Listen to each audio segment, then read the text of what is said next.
Κυρίες και κύριοι, καλησπέρα σας. Είναι 5η 31 Μαΐου, λίγα λεπτά μετά τις 10. Καλώς ήρθατε επί του πιεστηρίου. 31 Μαΐου, λοιπόν, βγήκε και η Άνοιξη. Από αύριο ημερολογιακά μπαίνουμε και στο καλοκαίρι. Ένα καλοκαίρι για το οποίο ο Πρωθυπουργός σήμερα, μιλώντας στο ΣΕΤ, εμφανίστηκε αισιόδοξος, αφού είπε θα δοθεί λύση και στο χρέος, στο θέμα του χρέους, και επιτέλους βγαίνουμε στο ξέφωτο. Τα υπόλοιπα τα στοιχεία θα τα δούμε. Είναι στο σύνδεσμο τουριστικών επιχειρήσεων. Ο τουρισμός πηγαίνει καλά. Έχουμε αύξηση ήδη φέτος και φαίνεται και στις αφίξεις, αλλά και κυρίως στα έσοδα.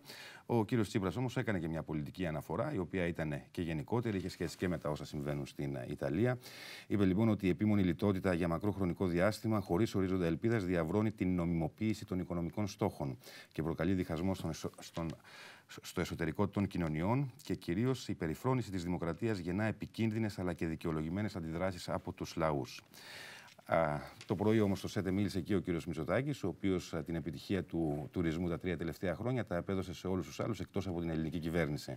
Στη γεωπολιτική συγκυρία καταρχήν, η μείωση δηλαδή των άλλων χωρών, αλλά και στις δράσεις των παραγόντων του τουρισμού. Όχι όμως στην ελληνική κυβέρνηση, και υποσχέθηκε μείωση φόρων όχι μόνο γενικώς ο κύριος Μητσοτάκης, αλλά και ειδικά για τον χώρο του τουρισμού, για τον τομέα του τουρισμού, με την επαναφορά του ΦΠΑ στην εστίαση στα προ-ΣΥΡΙΖΑ δεδομένα, δηλαδή της περίοδου 13-14. Έχουμε εξελίξεις και στο Σκοπιανό, όπου ο Ιβανόφ, ο πρόεδρος των Σκοπίων, φαίνεται ότι βάζει βέτο. Όχι λοιπόν, λέει, στο έργα Όμνες, και το είπε αυτό μετά από συνάντηση που είχε με τον Υπουργό Εξωτερικών τους, τον κύριο Δημητρόφ. Η δήλωση, όπως μας τη μεταφέρουν τα σκοπιανά μέσα ενημέρωσης, λέει ότι ως πρόεδρος δεν αποδέχομαι την επιλογή έργα Όμνες ως λύση. Και πρόσθεσε ότι με αυτόν τον τρόπο ο ΖΑΕΒ, δηλαδή ο πρωθυπουργός του, δεν έχει εξασφαλίσει εθνική συνένεση στην χώρα. Σημαντικό αυτό. Ο κύριος Ιβανόφ προέρχεται από το ΒΜΡΟ, το κόμμα που το είχαμε γνωρίσει ως του Γκρούευσκι, και εδώ πέρα προφανώς όταν πλησίαζε να δοθεί κάποια λύση έκανε αυτή την παρουσία του. Στο οικονομικό πεδίο όμως φαίνεται να έχουμε κάτι καλό, τουλάχιστον χαλαρώνουν τα capital controls. Θα μπορούμε να εισπράττουμε ανά μήνα από 5.000 ευρώ, από τα 2.300 που είναι σήμερα. Αλλά νομίζω ότι το πιο σημαντικό που αφορά την αγορά, τον χώρο της αγοράς, είναι ότι θα έχουν τη δυνατότητα για να κάνουν κίνηση κεφαλαίων στην Ευρώπη σε μεγαλύτερα ποσά από ό,τι είναι μέχρι τώρα. Τι άλλο, έχουμε βέβαια και πολιτική αντιπαράθεση, εκτός από τον κύριο Καμένο και τα tweet του, ας πούμε, και τις ερωτήσεις της Νέας Δημοκρατίας για το αν καλός ή κακός πήγε στο Μονακό. Ναι, Στέλλα Γκαντόνα μαζί μου. Καλησπέρα, Στέλλα. Άκουσα το Μονακό και δεν γινότανε. Το Μονακό, είχε ωραία φωτογραφία εκεί πέρα με τον Βασιλιά και δίπλα την σύζυγό του. Προφανώς ο κύριος Καμένος την διένυμε, και από ό,τι κατάλαβα η Νέα Δημοκρατία δεν άφησε την ευκαιρία, ίσως να ανταποκρίθηκε στην πρόκληση που της έκανε, για να καταθέσει ερώτηση γιατί σε τέτοιες στιγμές πηγαίνει στο Μονακό. Δεν το καταλαβαίνω, θα το δούμε αυτό με τους πολιτικούς που είναι.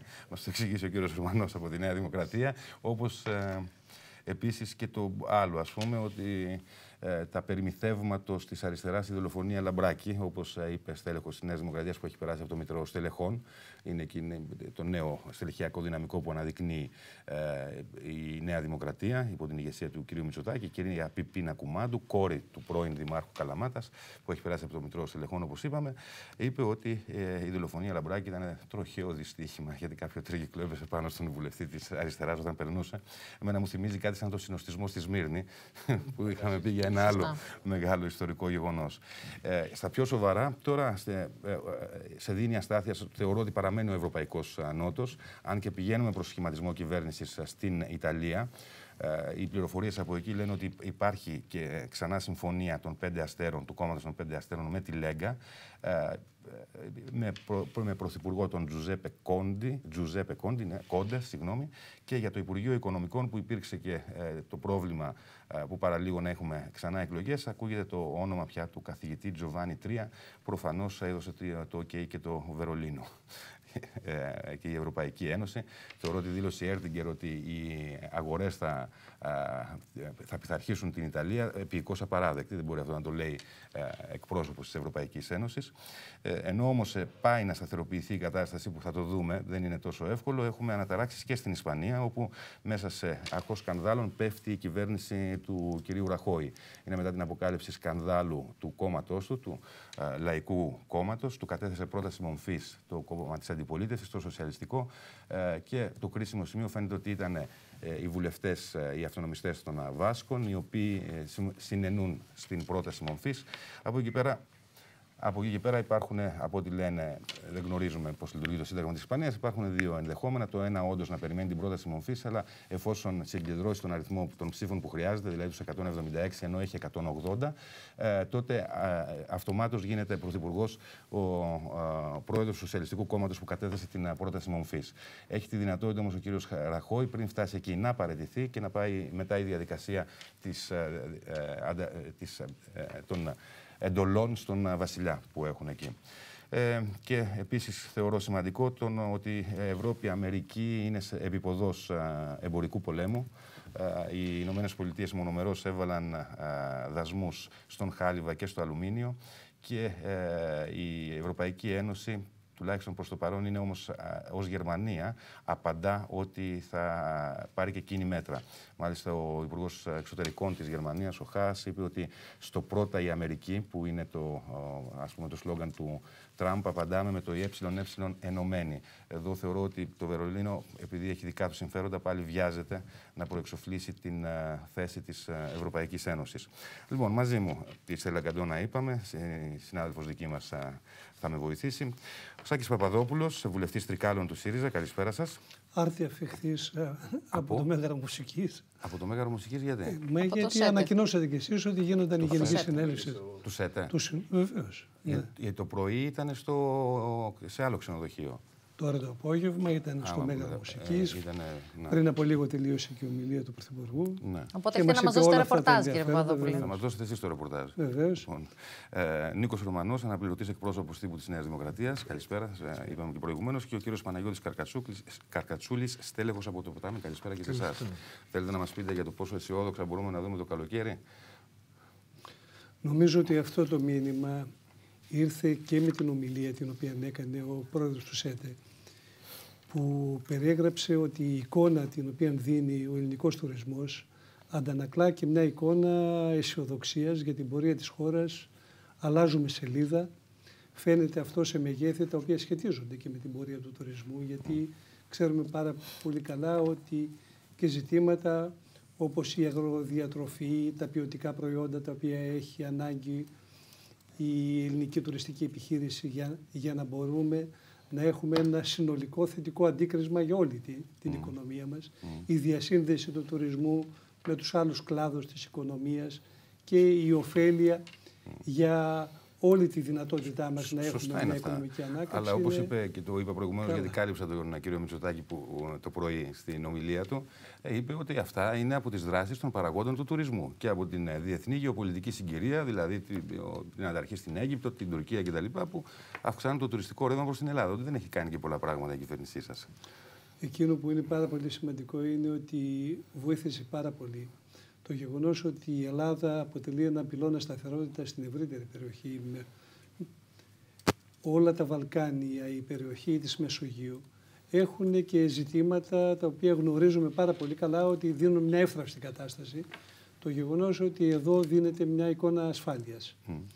Η χώρα μας αναγνωρίζεται με τις πρωτοβουλίες που παίρνει, με τις βόρειες γειτονικές μας χώρες και εκτός από την πρώην Ιουγκοσλαβική Δημοκρατία της Μακεδονίας, που μας ενδιαφέρει η εξέλιξη. Θα το δούμε μετά, με τη Σερβία, τη Βουλγαρία, τη Ρουμανία. Κύριε Παπαδόπουλε, που ενδιαφέρουν λίγο περισσότερο, άμα επιτρέπετε, την καθημερινότητα του κόσμου. Επειδή είδαμε τον Πρωθυπουργό, αν δεν κάνω λάθος, Σπύρο, βοήθησαμε και εσείς, τον ΣΕΒ, να μιλάει στους βιομηχάνους και να λέει ότι. Αυτό είναι ακόμα καλύτερο. Να λέει ότι δεν θα βγαίνουμε από το πρόγραμμα, αλλά να μην περιμένουμε να αλλάξει κάτι θεαματικά. Εσείς τι πιστεύετε γι' αυτό? Ότι η αντανάκλαση... Έχετε την ίδια άποψη, θέλω να πω? Θεωρείτε και εσείς η αντανάκλαση της ανάκαμψης οικονομίας στο βιωτικό επίπεδο, στην πραγματική ζωή των Ελλήνων, είναι ένα ζήτημα το οποίο θα πρέπει να το δούμε σε μια πορεία που να έχει τη δυνατότητα και μιας δημοσιονομικής ισορροπίας, γιατί ξέρουμε πάρα πολύ καλά ότι όλη αυτή η πορεία της χώρας γίνεται με κάποιες αγκυλώσεις, με κάποιες υποχρεώσεις που σημαδεύουν και τη σημερινή περίοδο. Θα θυμίσω τα πρωτογενή πλεονάσματα, τα οποία είναι πολύ υψηλά. Ναι, λίγο ματωμένα. Από την άλλη πλευρά, νομίζω ότι η βαρύτητα που δίνουμε εμείς στα ζητήματα της εργασίας, στους κατώτερους βασικούς μισθούς, στην ελευθερία των συλλογικών διαπραγματεύσεων, στην επεκτασιμότητα των κλαδικών συμβάσεων, σε ζητήματα τα οποία αφορούν πραγματικά δεδομένα για τη ζωή της οικογένειας, για την επιδότηση των ενοικίων. Απλά αν δεν αλλάξει κάτι θεαματικά, κύριε Παπαδόπουλε, αν δεν αλλάξει κάτι θεαματικά, για ποιο λόγο πολυδιαφημίζουμε τόσο πολύ την έξοδο από το πρόγραμμα? Αυτό είναι το ερώτημα που και ο κόσμος που μας παρακολουθεί αυτή τη στιγμή το έχει στο μυαλό του. Γιατί δηλαδή, είναι πάρα πολύ σημαντικό ότι μια χώρα που ταλαιπωρήθηκε επί 8 χρόνια με επιβάρυνση στην κατάστασή της, μείωση του ακαθάριστου εθνικού προϊόντος κατά 25%. Αύξηση της ανεργίας του 27%, χιλιάδες μικρομεσαίες επιχειρήσεις να κλείνουν. Βλέπει επιτέλους ότι όλα αυτά που αποτελούσαν προαπαιτούμενα και ελέγχους των δανειστών, τώρα θα έχουμε τη δυνατότητα με τη δική μας αξιολόγηση, με τις δικές μας παρεμβάσεις, να ρυθμίζουμε έσοδα και δαπάνες, ώστε να φαίνεται η προτεραιότητα της χώρας και όχι ο δάκτυλος των δανειστών, που πολλές φορές ήταν βαρύδι. Εσείς είπατε ότι ο πρόεδρος του ΣΕΠ είπε καλά λόγια για την κυβέρνηση. Το είπατε τώρα, γιατί εγώ δεν τον άκουσα τον πρόεδρο του ΣΕΠ. Και ο πρόεδρος του ΣΕΠ. Ο πρόεδρος του ΣΕΠ έδωσε τα εύσημα στον Πρωθυπουργό για την έξοδο της Ελλάδας. Σήμερα ένας επιχειρηματίας γνωστός, ο κύριος Βαρδινογιάννης, έπλεξε το εγκόμιο του κύριου Σπίρτζη και της κυβέρνησης. Για αριστερή κυβέρνηση του να μαζεύετε τόσα εύσημα από τον ταξικό αντίπαλο μου φαίνεται λίγο περίεργο. Βεβαίως, άλλο το ότι αυτό θα πρέπει να ανησυχεί τον κύριο Ρωμανό και τη Νέα Δημοκρατία, που μονίμως μιλάει για επενδύσεις και επιχειρηματικότητα, αλλά τα καλά λόγια τα παίρνει η κυβέρνηση.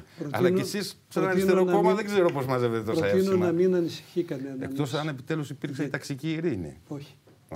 Ούτε μπορούμε να πάμε στη λογική Λάσκαρη ότι πάλι των τάξεων καταργήθηκε και όλα αυτά τα ευτράπελα. Ναι, προφανώς. Πάλι των τάξεων προλαβαίνω για να κερδίζουμε χρόνο. Συνεχίζεται. Όποτε μου δώσετε το λόγο, επειδή την άλλη φορά διέκοπτα πολύ και τώρα δεν θέλω να διακόπτω, θα μου πείτε εσείς. Η πορεία της παραγωγής, των εξαγωγών μας, της απορρόφησης που έχουμε από κοινοτικά προγράμματα, από το Ευρωπαϊκό Ταμείο Στρατηγικών Επενδύσεων, η δυνατότητα που δίνουν όλοι να έχουμε ένα αριθμό ανάπτυξης 2,1% για φέτος και 2,4% για το 2019. Είναι θετικά σημάδια για όλη την ελληνική οικογένεια, για το λαό μας, για όλα τα κοινωνικά στρώματα, τα οποία ελπίζουν ότι αυτή η ομαλή κατάσταση θα αντανακλάται και στο επίπεδο ζωής τους. Εγώ θέλω να μας πείτε, κύριε Παπαδόπουλε, αν ισχύει αυτή η επιστολή που διαβάζω ότι έχετε στείλει κάποιοι βουλευτές του ΣΥΡΙΖΑ. Διαβάζω και το όνομά σας, γι' αυτό σας ρωτάω, στο Προεδρείο της Κοινοβουλευτικής Ομάδας, προκειμένου να υπάρξει έκτακτη σύγκληση για να σας εξηγήσουν, έτσι όπως το διαβάζω εδώ τουλάχιστον, το περιεχόμενο και του πολυνομοσχεδίου εν ώψη της ψήφισης τις επόμενες μέρες του Ιουνίου. Αν ισχύει πρώτον ως είδηση. Ισχύει και όχι μόνο για να μας εξηγήσουν. Θεωρούμε ότι αυτό το ολιστικό στρατηγικό σχέδιο δίκαιης ανάπτυξης της χώρας πρέπει να συζητηθεί με επάρκεια και στην κοινοβουλευτική μας ομάδα. Προτείνουμε και σε όλο το κόμμα.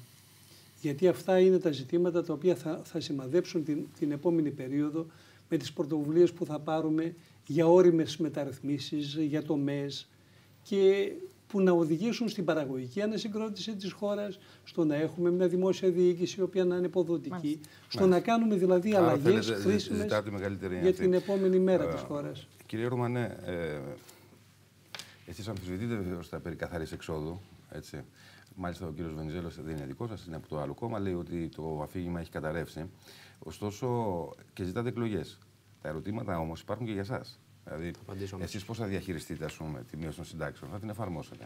Πώς θα διαχειριστείτε την μείωση του φορολογικού. Σωστά, τα έχει θεσπίσει η κυβέρνηση, το λέμε για να μην είναι. Αλλά θα το εφαρμόσετε. Θα σας πω αμέσως. Τι θα κάνετε, ας πούμε, αν δεν είσαστε υπέρ της καθαρής εξόδου, πώς θα το διαχειριστείτε, τι θα κάνετε, θέλετε πιστωτική γραμμή ή καινούριο μνημόνιο όπως σας κατηγορεί η κυβέρνηση. Δηλαδή, θέλω να πω ότι κάνετε κριτική στην κυβέρνηση, έχετε βάση για να κάνετε κριτική, αλλά στον κόσμο πρέπει να πείτε και να δώσετε κι εσείς μια ελπίδα. Ποια είναι η ελπίδα που δίνετε? Λέμε πολύ συγκεκριμένα πράγματα και επειδή έχουν μείνει και 2-3 αναπάντητα από τα μέχρι τώρα, ξεκινάω αμέσως. Εμείς αυτό που καταρχάς πράγματι δεν είναι σωστό ότι δεν έχει κάνει τίποτα η κυβέρνηση για τον τουρισμό, έχει κάνει. Έχει κάνει πολύ συγκεκριμένα πράγματα. Βρήκε από 4 ως 6 το ΦΠΑ στα ξενοδοχεία Ανησύχησε πως στιγμήν ο κ. Παπαδόπουλος. Το πήγε στο 13, βρήκε το ΦΠΑ στην εστίαση. Βρήκε το ΦΠΑ στην εστίαση 13. Το πήγε 24, ανέταξε πολλά προϊόντα στον υψηλό συντελεστή ΦΠΑ, δηλαδή στο 24 πολλά τρόφιμα και ούτω καθεξής. Άρα έκανε πραγματικά πάρα πολλά πράγματα για τον τουρισμό, για την εστίαση, που είναι τι είναι το τουριστικό πακέτο. Γιατί το τουριστικό πακέτο είναι κοινό, είναι διαμονή και εστίαση. Άρα Τι είπε λοιπόν σήμερα ο κ. Μητσοτάκης? Καταρχάς να θυμίσουμε ότι το 2013 είναι έργο της προηγούμενης κυβέρνησης που μονομερός και παρά τη θέληση των θεσμών τους, λέμε σήμερα, της Τρόικας έχουμε μάθει να το λέμε εμείς, το έκανε και απέδωσε και δεν είχε και δημοσιονομικό κόστος. Έτσι. Άρα λοιπόν στην ερώτηση πώς θα τα κάνετε και θα σας πω ακριβώς τι θα κάνουμε, η απάντηση θα είναι ακριβώς η ίδια και ο κόσμος έχει δει ότι το έχουμε κάνει και ξέρει ότι μπορούμε να το κάνουμε. Πάμε λοιπόν να δούμε τι θα κάνουμε. Θα γυρίσουμε κατευθείαν, το είπε σήμερα στο ΣΕΤ ο κ. Μητσοτάκης, με το που αναλάβουμε το ΦΠΑ στην εστίαση θα πάει στο 13%. Εκεί που ήταν όταν ανέλαβε ο ΣΥΡΙΖΑ. Απότερος στόχος είναι να έχουμε 2 ενιαίους συντελεστές ΦΠΑ, έναν στο 11 για εστίαση και διαμονή, για το τουριστικό πακέτο δηλαδή, που αφορά ποιους? Αφορά ένα τεράστιο κομμάτι της επιχειρηματικότητας της χώρας, το μεγαλύτερο, αλλά αφορά προφανώς και όλους μας, γιατί είναι ξεκάθαρο ότι όλοι πάμε σε μια ταβέρνα, σε ένα καφέ, όλοι πάμε διακοπές όσο μπορούμε ακόμα και τα λοιπά. Καταναλώνουμε και αυτά. Και παράλληλα, ναι, θα τα πούμε και αυτά μετά. Το ερώτημα είναι μονομερός. Γιατί εκεί με πάτε, κύριε.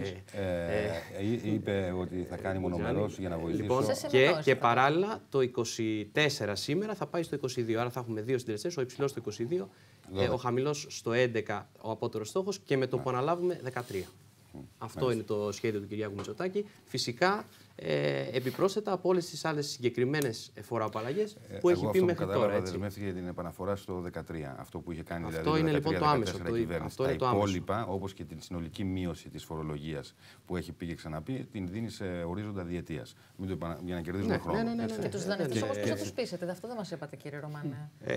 Γι' αυτό ακριβώς ξεκίνησα, από το είχαμε κάνει χωρίς να το θέλουν οι δανειστές τότε, σε πολύ χειρότερες συνθήκες, με μια οικονομία που παλεύαμε από μια ύφεση 7% να την πάμε σε ανάπτυξη 0,7%.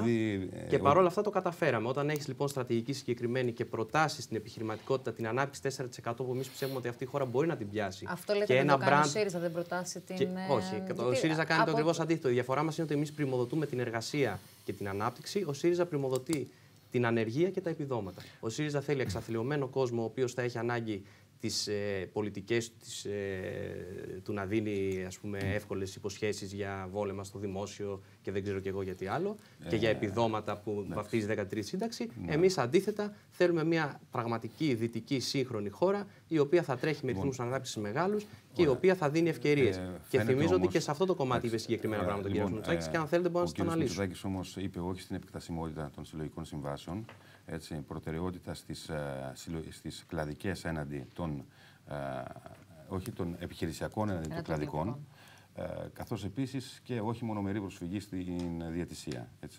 Δηλαδή αυτά τα 3 θέματα που είναι το πακέτο των εργασιακών της κυβέρνησης. Αυτά όμως είναι και ένα πακέτο το οποίο προστατεύει τους εργαζόμενους. Ο κ. Μητσοτάκης μιλάει για όλα αυτά, αλλά τα μέτρα του είναι κυρίως για τους επιχειρηματίες και τους επενδυτές. Κάνει πολύ μεγάλο λάθος και αυτό είναι ένας μύθος που πρέπει να τελειώνει. Αφήστε με να το ακούω. Όχι, ξέρω τι θα πείτε. Ακούω πάρα πολύ προσεκτικά τις ομιλίες και τις γράφω κιόλας. Ωραία. Και ξέρω τι θα πείτε, γι' αυτό λοιπόν, λέει ο κ. Μητσοτάκης ότι αυτό που ζητώ από εσάς, σε αυτή τη συμφωνία αλήθειας που προτείνω, είναι να προσλάβετε κόσμο, να τηρείτε τους εργαζόμενους και να είσαστε καλοί μαζί τους. Να τηρείτε το εργασιακό δίκαιο.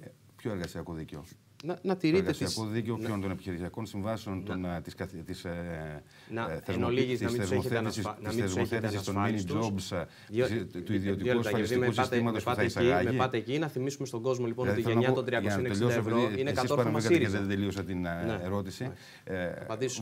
Μοιάζει ότι να επαφίεται για το ότι θα φτιάξουν τα πράγματα στον εργασιακό τομέα στην καλή θέληση και στον πατριωτισμό των επιχειρηματιών. Εγώ θα σας πω ότι τους εμπιστεύουμε τους Έλληνες επιχειρηματίες, ειδικά τους μικρομεσαίους, που πολλοί από αυτούς έχουν κάνει προσπάθειες, αλλά θα ήθελα να είναι θεσμικά κατοχυρωμένα τα δικαιώματα των εργαζομένων και όχι να επαφίεται στην καλή τους θέληση. Πάμε λοιπόν να δούμε τι γίνεται με την κυβέρνηση που λέτε ότι προτάσει αυτό. Όχι, να μην πείτε εσείς γιατί αρνείστε αυτό. Για να συγκρίνουμε πραγματικά γεγονότα. Να μου πείτε εσείς το πραγματικό γεγονός λοιπόν είναι μια κυβέρνηση που δήθεν προτάσει αυτά που λέτε, η οποία έχει φέρει τη γενιά των 360 ευρώ. Όχι, καλά. Άλλο σας ρωτάω, άλλο μου απαντάτε. Όχι, με αυτό πρέπει να βλέπουμε πραγματικά τι συμβαίνει. Αυτή τη στιγμή έχουμε. Κύριε Ρουμανέ, δεν θέλω να μπω σε αυτή τη συζήτηση. Γιατί δεν θέλω να μπω. Το 25% μείωση του ΑΕΠ έγινε επί δικών σας κυβερνήσεων. Όχι, 25% μείωση της κυβέρνησης. του ΑΕΠ μειώθηκε μέχρι το τέλος του 2014. Ναι, με τη διαφορά ότι ήταν η κυβέρνηση Πασόκ και μετά είναι Νουδού Πασόκ. Υπήρχαν η κυβέρνηση Πασόκ και μπράβο και δεν ήμασταν όλα αυτά τα χρόνια. Και αναλάβαμε σε 7% ύφεση, 2 λεπτάκια, και κάπως καταφέραμε να φτάσουμε στο 7% ανάπτυξη που παραδώσαμε στο ΣΥΡΙΖΑ για να πάει σε 2 χρόνια στασιμότητας και ύφεσης και για να πανηγυρίζει σήμερα. Γιατί είναι άχαρη συζήτηση. Όχι, δεν είναι καθόλου άχαρη. Η κυβέρνηση βάζει ένα πακέτο εργασιακών που λέει ότι θα κάνει. Εσείς το αρνείστε. Πέστε μου τι θα κάνετε, εκτός από το να θέλετε από τους επιχειρηματίες να δείξουν καλά αισθήματα. Δεν θέλω από τους επιχειρηματίες να δείξουν καλά αισθήματα. Εγώ λέω λοιπόν πολύ συγκεκριμένα ότι η κυβέρνηση στην πράξη, γιατί αυτά που λέτε είναι πάρα πολύ ωραία λόγια, αλλά στην πράξη η κυβέρνηση τι έχει κάνει? Έχει δημιουργήσει τη γενιά των 360 ευρώ, έχει φέρει την part-time απασχόληση να είναι κυρίαρχη. Είναι αλήθεια αυτά ή δεν είναι? Όχι, ήταν από πιο μπροστά. Επειδή παρακολουθώ το ρεπορτάζ και δεν είμαστε λωτοφάγοι, αυτά ήταν από πιο μπροστά και συνεχίστηκαν και επί κυβέρνηση ΣΥΡΙΖΑ. Μεγάλο λάθος, αντιστράφηκε. Ήταν 40-60. Ήταν 40-60. Ήταν 40-60, κύριε Καρακατσούλη, μπορείτε να με διαψεύσετε αν κάνω λάθος. Ήταν 40-60. Ο υποκατώτατος μισθός είναι δημιούργημα της κυβέρνησης ΣΥΡΙΖΑ. Εμείς δεν είχαμε υποκατώτατο. Άρα λοιπόν είναι υποκριτικό. Οξύνθηκε η κατάσταση. Κύριε Ρωμανέ, αν ο Πρωθυπουργός. Το να σε πηγαίνει κανείς λοιπόν 3 χρόνια πίσω σε όλα και σε αυτό που συζητάμε, δεν είναι κάτι που μπορεί να το περνάμε έτσι στον τούπο. Όταν ήμασταν στο πρόθυρο του να βγούμε από όλη αυτή την ιστορία, που πράγματι την πληρώσαμε με αίμα όλοι. Και σας μιλάει ένας άνθρωπος που είναι μικρομεσαίος επιχειρηματίας και ξέρω πάρα πολύ καλά πόσο την έχουν πληρώσει όλη αυτή την κρίση. Λοιπόν, εμείς κάναμε βήματα συγκεκριμένα και βγαίναμε από το τούνελ. Και επαναφέρει τον κατώτατο μισθό. Εσείς δεν το στηρίξετε? Εμείς θεωρούμε γιατί ότι για να μιλάμε το συγκεκριμένο, εμείς θεωρούμε ότι γίνανε συγκεκριμένα βήματα τα οποία προφανώς δεν ήταν και ευχάριστα σε όλο τους το εύρος, τα οποία όμως κατάφεραν ουσιαστικά να δημιουργήσουν μια κατάσταση στην οποία βρισκόμαστε σήμερα. Η κατάσταση αυτή στην οποία βρισκόμαστε σήμερα είναι με τα δεδομένα αυτά που σας λέω, δηλαδή 360 γενιά των 360 ευρώ και ούτω καθεξής. Το να κάνουμε απλά για τα χαρτιά κάτι και να πουλάμε κάτι προεκλογικά δεν έχει νόημα αν δεν αναπτυχθεί πραγματικά η οικονομία και δεν δημιουργηθούν πραγματικές θέσεις απασχόλησης. Όλα τα άλλα είναι απλά λόγια για να συζητάμε εδώ. Η πραγματική οικονομία θέλει δουλειές. Εμείς μιλάμε για δουλειές, ο ΣΥΡΙΖΑ μιλάει για λόγια του αέρα που έχει μάθει στα αμφιθέατρα. Μάλιστα. Κύριε Καρακατσούλη. Για τον κατώτατο μισθό, μιας και μπήκαμε σε αυτή την κουβέντα. Ναι, δηλαδή, έχουν γίνει κάποια συγκεκριμένα ερωτήματα. Ναι. Μπορώ να επαναλάβω. Θα συνιστούσα σε όλους να διαβάσουν και το ολιστικό πρόγραμμα, να δουν ακριβώς τι λέει για τον κατώτατο μισθό και κυρίως να διαβάσουν το περίφημο supplemental. Έτσι. Είναι το μνημόνιο, το έξτρα που φέρνει ο ΣΥΡΙΖΑ, το οποίο το αρνείται, εν πάση περιπτώσει, το οποίο είναι απολύτως συγκεκριμένο, είναι αυτό που θα έρθει στη Βουλή προς ψήφιση. Εκεί λοιπόν, όταν αναφέρεται στον κατώτατο μισθό, προσέξτε πώς διατυπώνεται. Δεν υπάρχει κανένας άνθρωπος ο οποίος να διαφωνεί με αυτό. Έτσι δεν είναι? Το θέμα είναι δύο. ότι θα γίνει. Μπορεί να γίνει. Όταν λοιπόν οι οργοδοτικοί φορείς ακούστε όμως, διότι αυτό που σας λέω είναι η διατύπωση του ολιστικού σχεδίου. Είναι το σχέδιο δηλαδή του κυρίου Τσακαλώτου, άρα το σχέδιο της κυβέρνησης.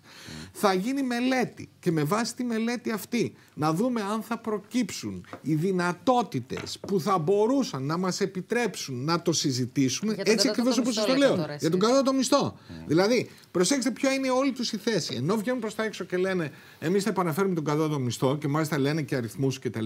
Προσέξτε τι λέει το πραγματικό του σχέδιο. Θα κάνουμε μια μελέτη, ολιστικό σχέδιο ανάπτυξης. Εγώ σας παραπέμπω, αν υπάρχει έστω μία λέξη διαφορετική από αυτά που λέω.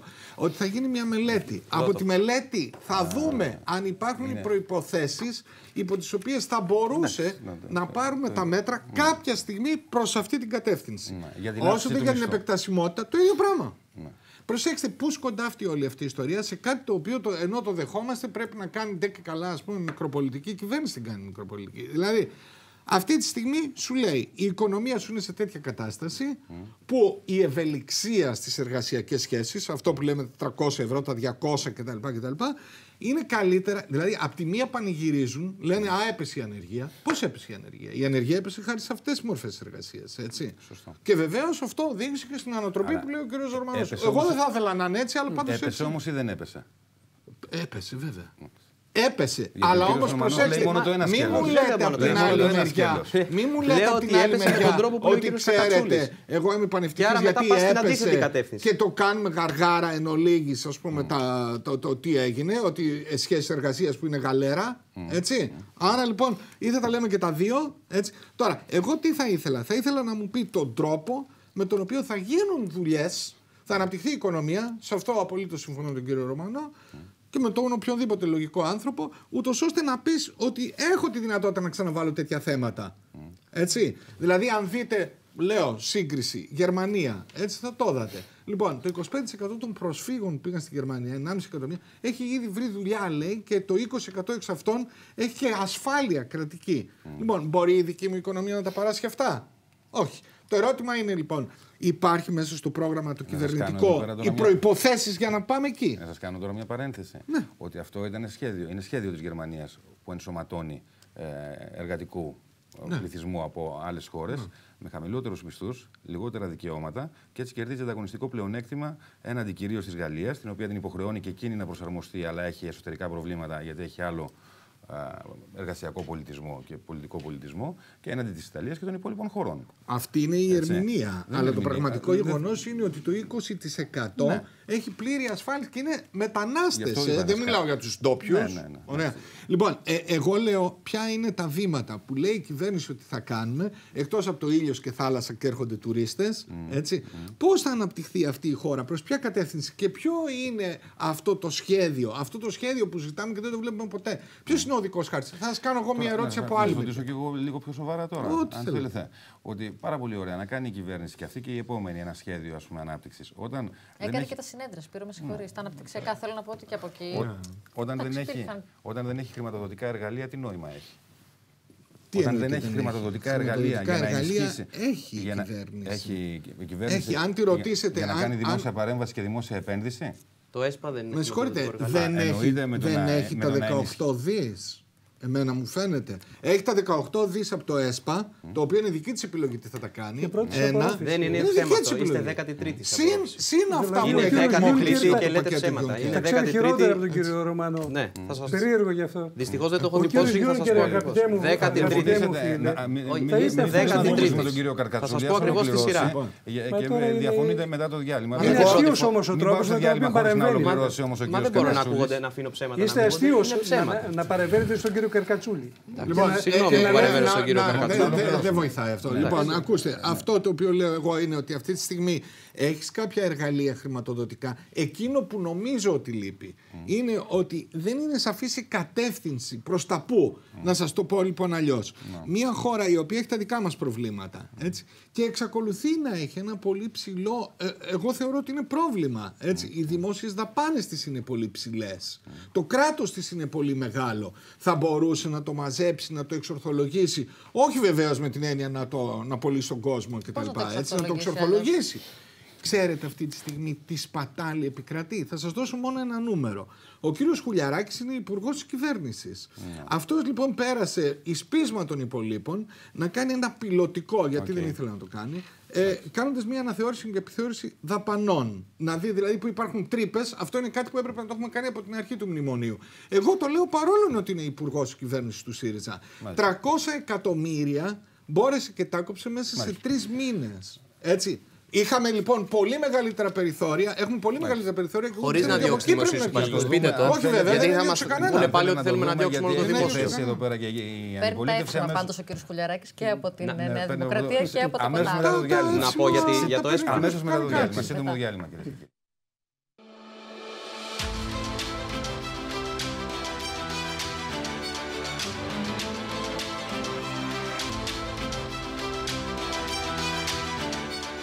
Επί του πιεστηρίου, κυρίες και κύριοι, επιστροφή στο στούντιο. Λοιπόν, έχουμε αυτά της οικονομίας, έχουμε όμως και το Σκοπιανό πάντα. Δεν μας αφήνει και ήσυχους. Ο κύριος Ιβανόφ είπε ότι όχι έργα όμνες, δεν συμφωνεί και ο ΣΑΕΦ δεν έχει την εθνική συνένεση. Άρα... Να πω μόνο μια λέξη. Θέλετε να νομίζω υπάρχει μια θετική εικόνα για την πορεία της ελληνικής οικονομίας, η οποία συνοδεύει και την τελευταία απόφαση του Eurogroup και όλους εκείνους που έρχονται στην Ελλάδα και θεωρούν υποχρέωσή τους να τονίσουν ότι μετά από 8 χρόνια ταλαιπωρίας του ελληνικού λαού, επιτέλους υπάρχουν σημάδια μιας θετικής πορείας, την οποία τη σημειώνουμε. Το να δίνουμε μια καταστροφολογική εικόνα για την οικονομία της χώρας δεν είναι δίκαιο για τη χώρα, δεν είναι μόνο για την κυβέρνηση. Το 2014 ήταν δίκαιο για τη χώρα. Το 2014 γιατί ήταν δίκαιο για τη χώρα. Μετά από 8 χρόνια που υποφέρουν οι Έλληνες πολίτες, βελτιώνονται κάποια στοιχεία της οικονομίας και σας το αναγνωρίζουν και θα υποφέρουν οι Έλληνες πολίτες για άλλα 8 ή 10. Αυτό γίνεται. Στη ζωή των πολιτών να πάμε στη συνέχεια. Μην μου πείτε ότι με 3,5% να συνοηθούμε λίγο για την πορεία της οικονομίας. Με 3,5% μέχρι το 2022 πλεόνασμα και όλες τις άλλες ασφικτικές υποχρεώσεις θα βελτιωθεί η ζωή των πολιτών. Να το συζητήσουμε αυτό. Γιατί με πρόσθετα μνημόνια και τα υπόλοιπα τα μέτρα. Το τίμημα μειώσει για την ανάκτηση. Εμείς είπαμε ότι δεν θα περιμένουμε να πάει καλά η οικονομία και το 2018 ώστε ο κατώτερος βασικός μισθός να αυξηθεί. Το θεωρούμε υποχρέωσή μας να το κάνουμε από το Σεπτέμβρη και το θεωρούμε ότι είναι ένα ζήτημα για το οποίο δεν θα πάμε σε προώρες εκλογές ώστε να κοροϊδέψουμε τον κόσμο. Οι εκλογές θα γίνουν κανονικά το 2019. Με το τέλειωμα της συνταγματικής θητείας αυτής της κυβέρνησης και θα υπάρχει δυνατότητα αυτά που λέει ο κύριος Καρκατσούλης, αυτά που λέει ο κύριος Ρωμανός, αυτά που λέω εγώ, να βάζει ο πολίτης που μας ακούει το δάχτυλο επί των τύπων των ύλων και να μας κρίνει. Είπε την αλήθεια ο Παπαδόπουλος, ο Ρωμανός ή ο Καρκατσούλης.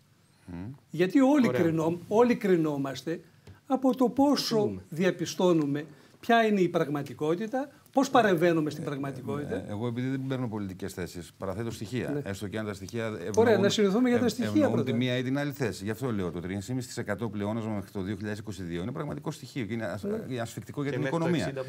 Αφήστε με, κύριε Ρωμανό. Λοιπόν, το ότι 1 εκατομμύριο λογαριασμοί είναι δεσμευμένοι από την εφορία και άλλοι 500.000 λογαριασμοί είναι στη σειρά είναι πραγματικό στοιχείο. Το ότι οι τράπεζες, παρότι λέει τώρα για χαλάρωση του capital controls, εξακολουθούν να μην δίνουν τίποτα στις μικρομεσαίες επιχειρήσεις. Είναι πραγματικό στοιχείο. Αυτά θα τα δω, αλλά συγκεκριμένα. Όχι. Εγώ έκανα δημόσιες δηλώσεις ότι ξεζουμίσαμε τα κατώτερα. Προς τιμήν σας και καλά κάνετε και το λέτε. Άλλο λέω. Εγώ λέω θα δούμε κάτι στο επόμενο εξάμηνο, στο επόμενο χρόνο, στην επόμενη διετία. Κάναμε και νοικοκύρεμα και κατορθώσαμε να έχουμε αδήλωτη περιουσία που να φτάνει στα 750 εκατομμύρια εσόδων. Και η αντανάκλαση που υπάρχει στην απασχόληση φαίνεται με τη δημιουργία 100.800 νέων θέσεων εργασίας το μήνα Απρίλιο, 155.600 το πρώτο τετράμινο του 2018 και αυτά είναι δεδομένα στα οποία οι ελαστικές σε σχέση με τις σταθερές θέσεις είναι στο 50-50, είναι στο 50%. Να μιλήσουμε λοιπόν με βάση αυτά τα δεδομένα τι μπορεί να κάνει ο καθένας μας ώστε η ζωή των πολιτών να γίνει καλύτερη. Εντάξει, οι αριθμοί είναι αυτοί, ο καθένας βλέπει τους αριθμούς τους οποίους θέλει ως ενδεικτικούς ας πούμε για το βιωτικό επίπεδο. Κάνατε το ερώτημα στον κύριο Ρωμανό και περιμένουμε όλοι να απαντήσει. Η Νέα Δημοκρατία θέλει το μήνα Σεπτέμβρη να υπάρξει αύξηση του κατώτερου βασικού μισθού. Τον ρωτήσαμε. Πήρατε απάντηση. Σε εργασιακές σχέσεις τον ρωτήσαμε τον κύριο. Για το μήνα Σεπτέμβριο, όχι προοπτικά. Για το μήνα Σεπτέμβριο. Εσείς, συγγνώμη, μου επιτρέπετε κύριε Παπαδόπουλε. Εσείς το Σεπτέμβρη θα κάνετε αύξηση του κατώτατου μισθού. Το λέτε τώρα αυτό ως κυβέρνηση. Αυτή είναι η δέσμευση που έχουμε. Πού είναι καινούργια δέσμευση. Γιατί δεν το γράψατε στο ολιστικό σχέδιο αυτό. Πάμε λοιπόν στο σχέδιο λίγο. Γιατί δεν λέτε 751. Να μου επιτρέψετε να το έχω μελετήσει σχεδόν το ίδιο με εσάς. Δεν το έχετε. Σχεδόν το ίδιο, το έχω μελετήσει. Υπάρχει αναφορά στον κατώτατο μισθό 751 στο ολιστικό σχέδιο. Λέμε ότι η δέσμευσή μας είναι αμέσως μετά. Αν και εφόσον. Δεν λέμε εάν και εφόσον για τον κατώτερο βασικό μισθό. Δεν το λέτε. Δεν το λέμε εάν και εφόσον. Δεν το λέτε. Δεν λέτε ότι πρέπει να γίνει έρευνα, μελέτη, να δούμε ποιες θα είναι οι επιπτώσεις και αν το επιτρέπει η αγορά εργασίας και τις συνέπειες που θα έχει τότε θα το κάνουμε. Η διακύμανση των κατώτερων βασικών μισθών. Αλλά η αύξησή τους από το αμέσως επόμενο χρονικό διάστημα είναι δέσμευσή μας. Κύριε Παπαδόπουλε, λοιπόν, το Σεπτέμβριο να περιμένουμε. πάρα πολύ, αλλά μα και εδώ θα είμαστε να κρυφθούμε. Για να καταλάβουμε. Με ένα λεπτό, κύριε Ρωμανέ, μισό. Για να καταλάβουμε το Σεπτέμβριο στη ΔΕΘ, Φερρυπίν, να περιμένουμε εξαγγελία από τον Πρωθυπουργό, αυτό που λέμε καθαρή και εξάστερη, ότι θα έρθει η νομοθετική ρύθμιση το Σεπτέμβριο ή τον Οκτώβριο για επαναφορά του κατώτατου μισθού, άμεσα. Ωραία, ναι. Να σας πω ότι γι' αυτό το λόγο. Έχετε τέτοια εικόνα, αυτό σας ρωτάω. Να σας πω κάτι άλλο πιο προχωρημένο. Ότι γι' αυτό το λόγο ζητήσαμε και σύγκληση της κοινοβουλευτικής ομάδας, ώστε και οι βουλευτές, πάνω σε όλα αυτά τα οποία είναι το ολιστικό στρατηγικό σχέδιο και οι δεσμεύσεις μας, να πούμε κι εμείς πότε θεωρούμε ότι αυτές οι προτεραιότητες μας πρέπει να υλοποιηθούν. Γιατί το ζήτημα για το οποίο μας κρίνει η κοινωνία είναι να τις λέμε καλά λόγια για την οικονομία. Μας ρωτάνε όμως, στη ζωή μου πότε θα έχει αντανάκλαση. Ο συνταξιούχος των μέχρι 700 ευρώ που άκουσε από εμάς ότι μπορεί να μην πληρώνει συμμετοχή στο φάρμακο. Πότε θα το έχει αυτό, ή εκείνος των 1.200. Πάντως, να απαντήσω. Θέλετε να μου θέσετε. Όχι, είχατε κρατήσει κάτι που θέλετε να το απαντήσετε. Για το μισθό, νομίζω. Έχω κρατήσει, λοιπόν, επειδή είπε. Όχι το σύνολο, γιατί δεν μας φτάνει η εκπομπή. Αλλά επιλέξτε κάτι. Επειδή είπε ότι θα κριθούμε για αυτά που λέμε. Και είναι πολύ σωστό αυτό πράγματι. Και αυτό είναι και το θετικό της πολιτικής, ότι τελικά πάντα κρίνεις. Αργά ή γρήγορα έρχεται η ώρα που κρίνεις για αυτά που κάνεις σε σχέση με αυτά που είπες. Να θυμίσουμε λοιπόν τι έχει πει ο κύριος Τσίπρας. Και όχι, ξέρω τι θα πείτε, όχι στις πρώτες εκλογές του 2015, στις δεύτερες εκλογές του 2015, που μας λένε και μας ξαναλένε ότι παιδιά προσπαθήσαμε 17 ώρες και αυτά παλέψαμε και ήμασταν άρχοντες και κύριοι και πήγαμε στον ελληνικό λαό. Όχι, 2 λεπτάκια. Για να κρυθούμε σε αυτά που λέμε λοιπόν.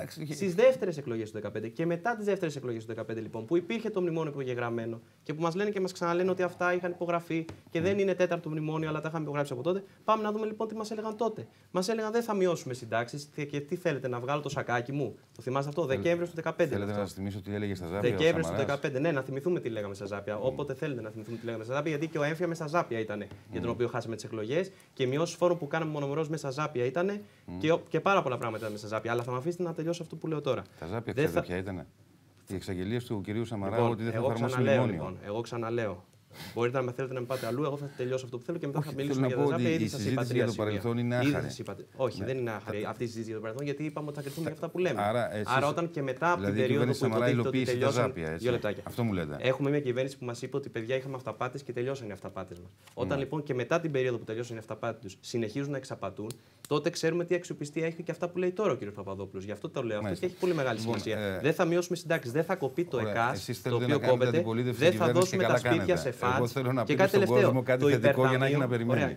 Αυτό ρωτάω και τον κύριο Παπαδόπουλο και μάλιστα τον ελέγχω για το αν είναι έτσι. Θα σας πω θετικά για να έχετε να ελέγξετε και εμένα. Το υπερταμείο θα έχει διάρκεια όσο το πρόγραμμα. Αυτό το λέει ο κύριος Τσίπρας μετά τις δεύτερες εκλογές του 2015. Πρέπει να το πείτε όλο. Τελείωσα, δεν έχω να πω τίποτα άλλο. Απλά για να θυμάται ο κόσμος και να κρίνεται η αξιοπιστία. Γιατί αυτό είπε πριν ο Φροναλίζα, ότι κρίνεται η αξιοπιστία. Λοιπόν, πάμε λοιπόν να δούμε τι έχουμε πει εμείς. Καταρχάς, θέλω όλοι εδώ να με διαψεύσετε να κάνω λάθος και να μου πείτε ότι υπάρχει ο τάδε πολιτικός στη μεταπολίτευση, αρχηγός εξωματικής αντιπολίτευσης, που είχε υποσχεθεί λιγότερα από τον κύριο Μητσοτάκη.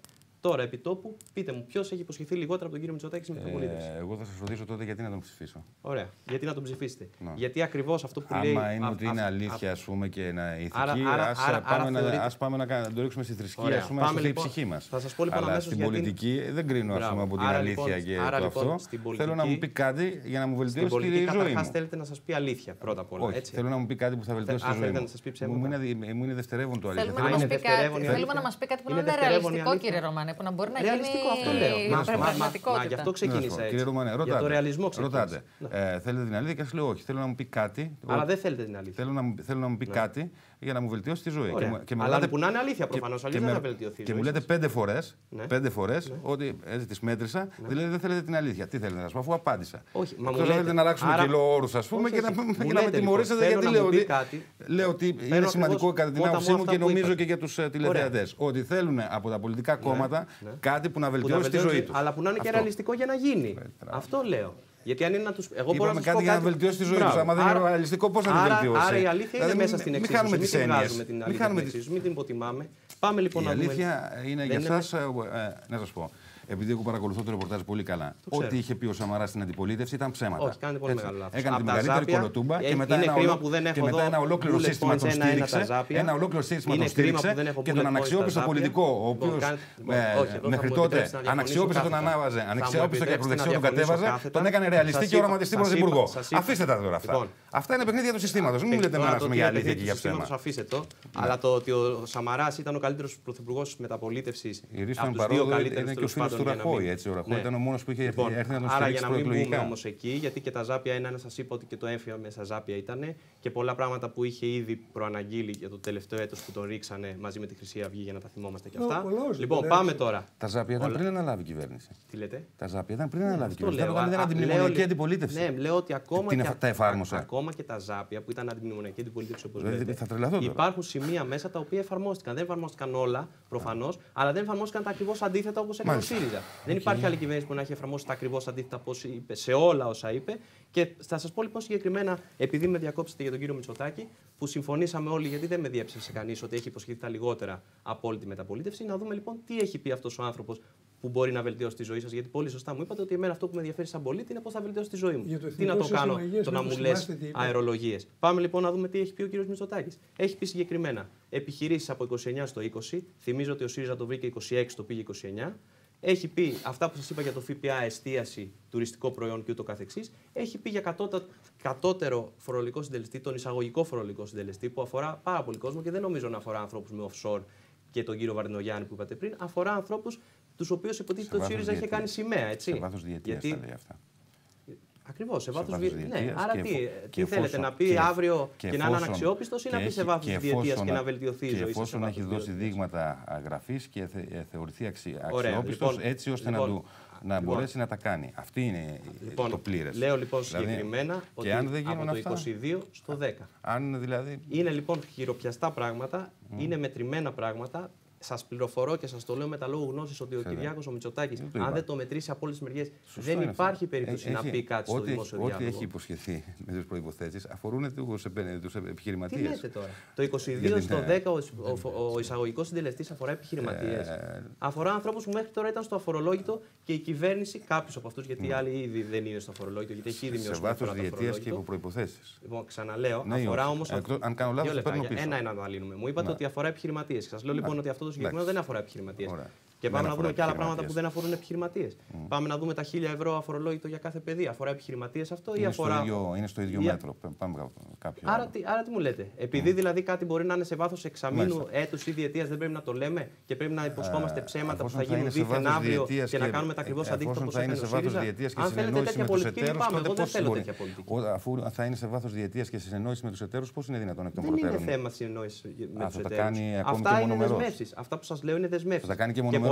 Και πολλά από αυτά είναι άμεσες δεσμεύσεις. Δεν είναι ούτε σε βάθος διετίας ούτε τίποτα. Πάντως, κύριε Ρωμανέ, η πραγματικότητα έχει δείξει το ακριβώς αντίθετο. Γιατί βλέπουμε και την παρούσα κυβέρνηση ότι για να κάνει το παραμικρό, πρώτα είναι σε άμεση επικοινωνία με τους θεσμούς. Ακριβώς, γιατί η παρούσα κυβέρνηση. Θυμάστε, μία φορά είχε κάνει, αν δεν κάνω λάθος, Σπύρο, πότε το 2016, ο κύριος Τσίπρας είχε δώσει το επίδομα χωρίς. Πάμε λοιπόν να το δούμε. Του καθυστέρησε ο Σόιμπλε το κλείσει να αξιολόγηση 6 μήνες. Και είχα εδώ τον κύριο Καρκατσόλη που λέει γιατί δεν κλείνει η αξιολόγηση. Που μας χρέωσε το Τώρα δεν είναι. Είναι προβοκατόρ. Αλλά τώρα ωραία. Πάμε λοιπόν να δούμε πράξεις. Πάμε να δούμε πράξεις. Γιατί λέτε μια πολύ ωραία διαφορά και έχει σημασία. Έχουμε λοιπόν μια κυβέρνηση που είναι το καλύτερο παιδί των δανειστών, που πέρασε πράγματα που δεν διανοείται κανείς άλλος να περάσει από τις κοινωνικές κυβερνήσεις. Και μια άλλη κυβέρνηση που σας είπα παράδειγμα πριν, μονομερός, μείωσε ΦΠΑ, μείωσε ασφαλιστικές εισφορές, μείωσε φορολογικούς συντελεστές, μονομερός, κάποια από αυτά, όχι όλα. Και περάσανε. Και όχι μόνο περάσανε, αλλά πείσαμε τους δανειστές ότι αυτά τα πράγματα δεν είχαν το τεράστιο δημοσιονομικό κόστος που περίμεναν. Και τους πείσατε τόσο λοιπόν, καλά και δεν χρειαζόταν να. Και δεν χρειαζόταν το δεύτερο μνημόνιο. Τόσο καλά την πείσατε. Το πόσο καλά την πείσαμε το ξέρει και το ξέρει πολύ καλά ο συγκεκριμένος μου, ο οποίος φώναζε την επόμενη μέρα των εκλογών και το θυμάστε γιατί είστε δίκαιος, ότι μην τολμήσετε και υπογράψετε τίποτα, μην τολμήσετε και κλείσετε αξιολόγηση. Λοιπόν, αυτά οι ξένοι προφανώς τα βλέπουν, δεν είναι στον κόσμο τους. Έχουν λοιπόν μια κυβέρνηση εν αναμονή, ξέραν ότι θα μας ρίξουν σε 3 μήνες και προφανώς θέλαν μια ώρα αρχίτερα να τελειώνουν με τα παραμύθια του ΣΥΡΙΖΑ. Και γι' αυτό και πέσαμε και γι' αυτό έγινε ό,τι έγινε. Λοιπόν, και αυτά τα ξέρει όλος ο ελληνικός λαός πια. Εγώ, σαν ρεπορτάζ, θα καταθέσω ότι η πέμπτη αξιολόγηση είχε ξεκινήσει το Σεπτέμβριο του 2014, δεν έκλεισε ποτέ. Η πέμπτη αξιολόγηση, πράγματι, γιατί εμείς δεν διακόπτετε ακόμη και εμένα, κύριε Ρωμανέ. Δεν θέλετε να απαντάτε. Όχι, δεν θέλω να απαντάτε. Γιατί εδώ εγώ δεν κάνω πολιτική τοποθέτηση. Εγώ παραθέτω στοιχεία. Λέω, η πέμπτη αξιολόγηση ξεκίνησε το Σεπτέμβριο του 2014 και δεν έκλεισε. Γιατί? Δεν με ενδιαφέρει αυτό. Αυτό, αν θέλετε, πέστε το εσείς. Λοιπόν, δεν έκλεισε. Το δεύτερο μνημόνιο επίσης δεν έκλεισε. Υπήρχε ένα mail χαρδούβελη που ήταν η πρόταση της ελληνικής πλευράς για να κλείσει η πέμπτη αξιολόγηση που δεν έγινε δεκτό. 900 εκατομμύρια. για να κλείσει η πέμπτη αξιολόγηση που δεν έγινε δεκτό. Έτσι, και ήταν ανοιχτή η συζήτηση για το τι θα συνοδεύει την πιστοληπτική γραμμή στήριξης που αρχικά την αρνήθηκε ο Σαμαράς και έφαγε 3 limit down μαζί με τον Βενιζέλο, ας πούμε, και έτρεχε και παρακαλούσε να του στηρίξουν το χρηματιστήριο. Λοιπόν, που δεν ξέραμε τι θα το συνόδευε. Αυτή ήταν. Όχι. Αυτό όχι. Δεν θα σας αφήσω γιατί αυτά είναι στοιχεία. Δεν είναι στοιχεία. Είναι στοιχεία. Έχω να παραβάλω άλλα στοιχεία. Όχι. Έχω να παραβάλω άλλα στοιχεία. Αν μπορείτε να μου πείτε ότι έκλεισε η πέμπτη αξιολόγηση, τότε να συζητήσουμε. Έκλεισε. Η πέμπτη αξιολόγηση σας εξηγώ γιατί δεν έκλεισε. Δεν θέλω να μου εξηγήσετε. Εγώ παραθέτω στοιχεία. Δηλαδή, όταν έχει μια έξαλλη αντιπολίτευση απ' έξω. Όχι με μένα. Όχι, γιατί μας ακούει ο κόσμος. Εγώ το λέω στον κόσμο. Δεν λέω ούτε σε εσάς στον κύριο. Ότι η πέμπτη αξιολόγηση δεν έκλεισε. Το δεύτερο πρόγραμμα δεν έκλεισε. Ότι το mail Χαρδούβελη δεν έγινε δεκτό και ότι οι όροι της πιστοληπτικής γραμμής δεν αποκρισταλώθηκαν. Όλο αυτό το πράγμα ήταν σε κρεμότητα. Εμένα με ενδιαφέρει να δει ο κόσμος τις διαφορές για να μην λέει ότι είμαστε όλοι ίδιοι. Να δείξω τις διαφορές μας ή όχι. Από εκεί και πέρα αρχίζεται την πολιτική σας συζήτηση. Από εκεί και πέρα αρχίζει την πολιτική σας συζήτηση για το τι ευθύνεται και τι δεν ευθύνεται. Ωραία. Αλλά αυτό δεν με αφορά εμένα. Δεν αφορά.